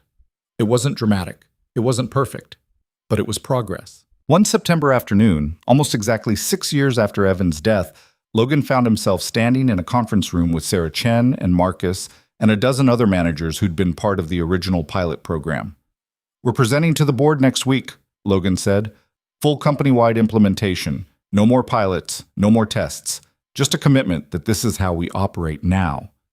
You think they'll approve it? Sarah asked. They'd better. We've got 6 years of data proving it works. The board meeting was intense, but shorter than Logan expected. They'd laid the groundwork too well, built too strong a case. When the vote came, it was unanimous. Every department, every project, every employee. The policies that had started as Logan and Ava's desperate attempt to make meaning out of tragedy were now standard operating procedure. Logan called Ava as soon as the meeting ended. We did it, he said. Full approval, company-wide. Logan, that's incredible. He could hear the smile in her voice. Evan would be so proud. Yeah, I think he would. That night, Logan took Riley to dinner at her favorite restaurant, the one with the dinosaur decorations and terrible pizza that she loved. Over pepperoni that was slightly burned and soda that was mostly ice, he tried to explain what the day had meant. You know how sometimes people make mistakes? He started. Riley nodded, chewing thoughtfully. Well, a long time ago, I made a mistake at work. I let someone work too hard and they got hurt, and for a really long time I felt terrible about it. The person who died, Riley said, surprising him. Logan blinked. How did you... I heard you talking to Miss Ava once. You said his name was Evan. She set down her pizza. Is that why you're always sad sometimes? Logan's throat was tight. Yeah, Bug, that's part of it. But you fixed it, right? You made new rules so other people don't get hurt? We tried to. Me and Miss Ava and a lot of other people. Riley thought about this. Then maybe you don't have to be sad anymore, because you fixed the mistake. If only it were that simple. But maybe, in a way, it was. Maybe forgiveness wasn't about earning it or deserving it. Maybe it was about deciding you'd done enough, learned enough, changed enough. Maybe it was about looking at what you'd built from the wreckage and recognizing it as something good. "You're pretty wise for 8 years old," Logan said. "I'm still 7. "You're pretty wise for 7 years old." Riley grinned and went back to her pizza, the conversation already forgotten. But Logan sat with it, turning her words over in his mind. Maybe you don't have to be sad anymore. He thought about Evan, not the accident, not the guilt, but the person. The guy who'd made terrible jokes during meetings, who'd been genuinely excited about boring engineering problems, who'd called Ava every Sunday and complained about their parents, but never actually meant it. Evan had been real, complicated, human, not a saint to be mourned, but a person to be remembered. And maybe that was the lesson. Not that tragedy could be fixed or guilt could be erased, but that life kept moving forward whether you were ready or not. You could spend it drowning in what you'd lost, or you could build something from the pieces. You could honor the dead by actually living. In November, Ava came home for Thanksgiving. She'd been in Boston for 3 months, and the distance had been harder than either of them wanted to admit. But when she walked through Logan's door and Riley launched herself at her with a shriek of excitement, it felt right. Not easy, not perfect, but right. They cooked dinner together, turkey that was slightly dry, stuffing that was slightly burned, cranberry sauce from a can because none of them were fancy enough for homemade. Riley insisted on setting the table with her nice plastic plates, and they all sat down to the most chaotic, imperfect, wonderful meal Logan had eaten in years. "What are you thankful for?" Riley asked, because apparently they were doing that. "Dinosaurs," she answered her own question, "and that Daddy's not sad all the time anymore. And Miss Ava." Logan's chest was tight. "I'm thankful for you, Bug. And for second chances, and for people who show up even when it's hard." He looked at Ava when he said that last part. "I'm thankful for both of you," Ava said, "for Riley's dinosaur expertise and your dad's terrible cooking," and her voice caught, "and for the fact that we figured out how to turn pain into purpose." They finished dinner and settled on the couch to watch a movie, Riley wedged between them, already half asleep. Logan looked at this makeshift family they'd built from grief and guilt and the determination to do better, and thought maybe this was what healing looked like. Not the absence of pain, but the presence of something else. Something good enough to make the pain bearable. Later, after Riley was in bed and they were cleaning up the kitchen, Ava turned to him. "I got another offer," she said. Logan's stomach sank. "Another job?" "No, the Boston company wants to open a satellite office. Here, in this city." She set down the dish she was washing. "They asked if I'd be willing to run both, split my time, spend half the month here, half there. I know it's still not perfect, but it's better than 6 hours away. And I miss you. I miss Riley. I miss this." She gestured at the kitchen, at the life they'd been building. "If you're okay with it, I want to come home." Logan pulled her into a hug, and she pressed her face into his shoulder. "I'm more than okay with it." "Yeah?" "Yeah." 6 months later, Ava moved back. Not into Logan's house. They weren't ready for that yet, and Riley needed stability before they made that kind of change. But she got an apartment 10 minutes away, close enough for weeknight dinners and weekend adventures and all the small moments that made up a life. They still had hard days, still fought sometimes about stupid things, still carried the weight of Evan's death in ways that probably would never fully go away. But they carried it together, and that made all the difference. Riley started 3rd grade. Logan got promoted to senior project manager. Ava's satellite office grew until it was bigger than the Boston headquarters. The initiative at Fortis became something other companies started studying, trying to replicate. Logan and Ava became minor celebrities in engineering circles, speaking at conferences about workplace culture and the real cost of burnout. They never forgot why they'd started. Never let the work become just work instead of something personal and vital. Every policy they wrote, every training they conducted, every conversation they had with managers who thought caring about employees was weak, it was all in service of making sure no one else had to get that phone call at 3 a.m. One spring evening, 7 years after Evan's death and 2 years after Ava had moved back, Logan found himself standing in a cemetery he'd avoided for too long. Ava stood beside him, holding his hand, both of them looking at a headstone that read Evan Stone, beloved son and brother. "I should have come here before," Logan said. "You're here now." I didn't know what to say to him. Do you now? Logan thought about it. About the years of guilt and grief and slowly learning to live again. About Riley and Ava and the family they'd built from the wreckage. About the hundreds of people whose lives were different because they'd refused to let Evan's death be meaningless. Yeah, he said. I think I do. He crouched down by the headstone, Ava's hand still in his. Hey, Evan, I don't know if you can hear this, but I'm sorry. For not protecting you, for not fighting harder, for every decision that put you in that car that night. His voice was steady. But I also want you to know that we didn't let it end there. Your sister, she's amazing, by the way, in case you didn't know. She came back and she fought, and she made sure your death changed things. We both did. Logan paused, gathering his thoughts. I know that doesn't bring you back. I know it doesn't fix anything. But I hope... His voice broke slightly. I hope wherever you are, you're proud of what we built. Because we built it for you, and for everyone else who deserves to come home safe at the end of the day. Ava knelt beside him, her own tears falling freely now. I miss you, she said to her brother's grave, every day. But I'm okay now. We both are. And I think you'd like who I've become, who we've all become. They stayed there for a while, the setting sun painting the sky in shades of gold and pink. Eventually they stood, brushed off their knees, and walked back to the car hand in hand. Thank you, Ava said, for coming here with me. Always. That night, after dropping Ava at her apartment with a kiss that promised tomorrow and all the tomorrows after that, Logan went home to find Riley still awake, reading in bed with a flashlight.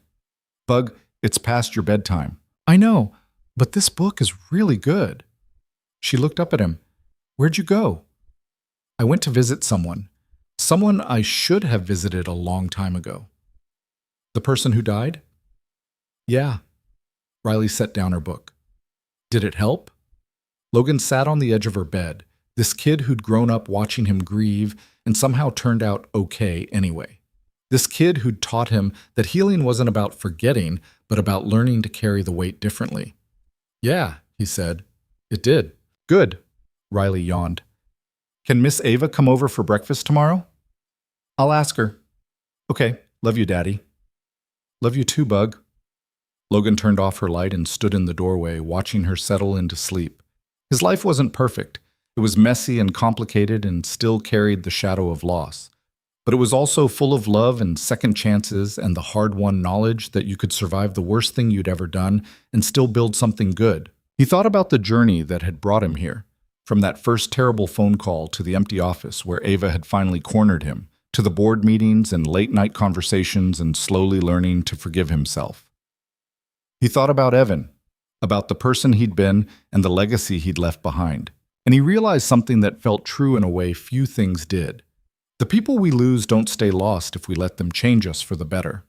They live on in the choices we make, in the lives we touch, in the determination to make sure their deaths meant something. Evan Stone had died 7 years ago, but he'd also sparked a movement that had saved countless others, had brought together two people who'd been drowning in guilt and given them a reason to keep swimming, had created a legacy of care and purpose that would outlive all of them.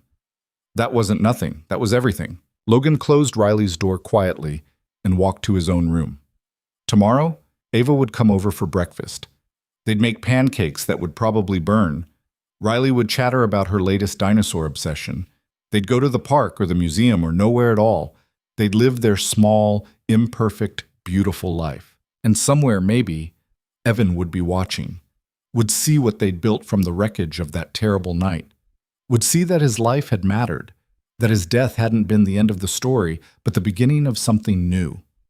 Logan hoped so. He really hoped so. Because in the end, that was what this had all been about. Not fixing the past. You couldn't do that. Not erasing guilt.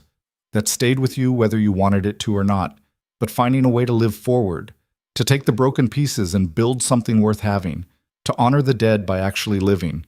And Logan Reed, single father, engineer, man who'd spent 5 years convinced he was irredeemable, had finally learned how to do that. It had taken him a long time, had cost him more than he'd wanted to pay. But standing in his small house with his sleeping daughter down the hall and the woman he loved just 10 minutes away, with a career built on making sure no one else had to lose someone the way he'd lost Evan, Logan could honestly say it had been worth it. Every painful step, every hard conversation, every moment he'd wanted to give up but kept going anyway. All of it had led him here, to this life he'd never expected but couldn't imagine living without. And maybe that was the real lesson. Not that tragedy makes us stronger, that's a lie people tell to make pain more bearable, but that we're capable of more than we think, that we can survive the unsurvivable and still find reasons to smile, that love and purpose and the stubborn refusal to let the worst thing that ever happened define us can carry us through almost anything. Logan turned off his light and climbed into bed, exhausted but content. Tomorrow would bring its own challenges. There would be more fights at work, more moments of grief, more complicated conversations about how to balance love and career and the ghosts that never quite left. But he'd face them. Not alone. Not anymore. And that made all the difference.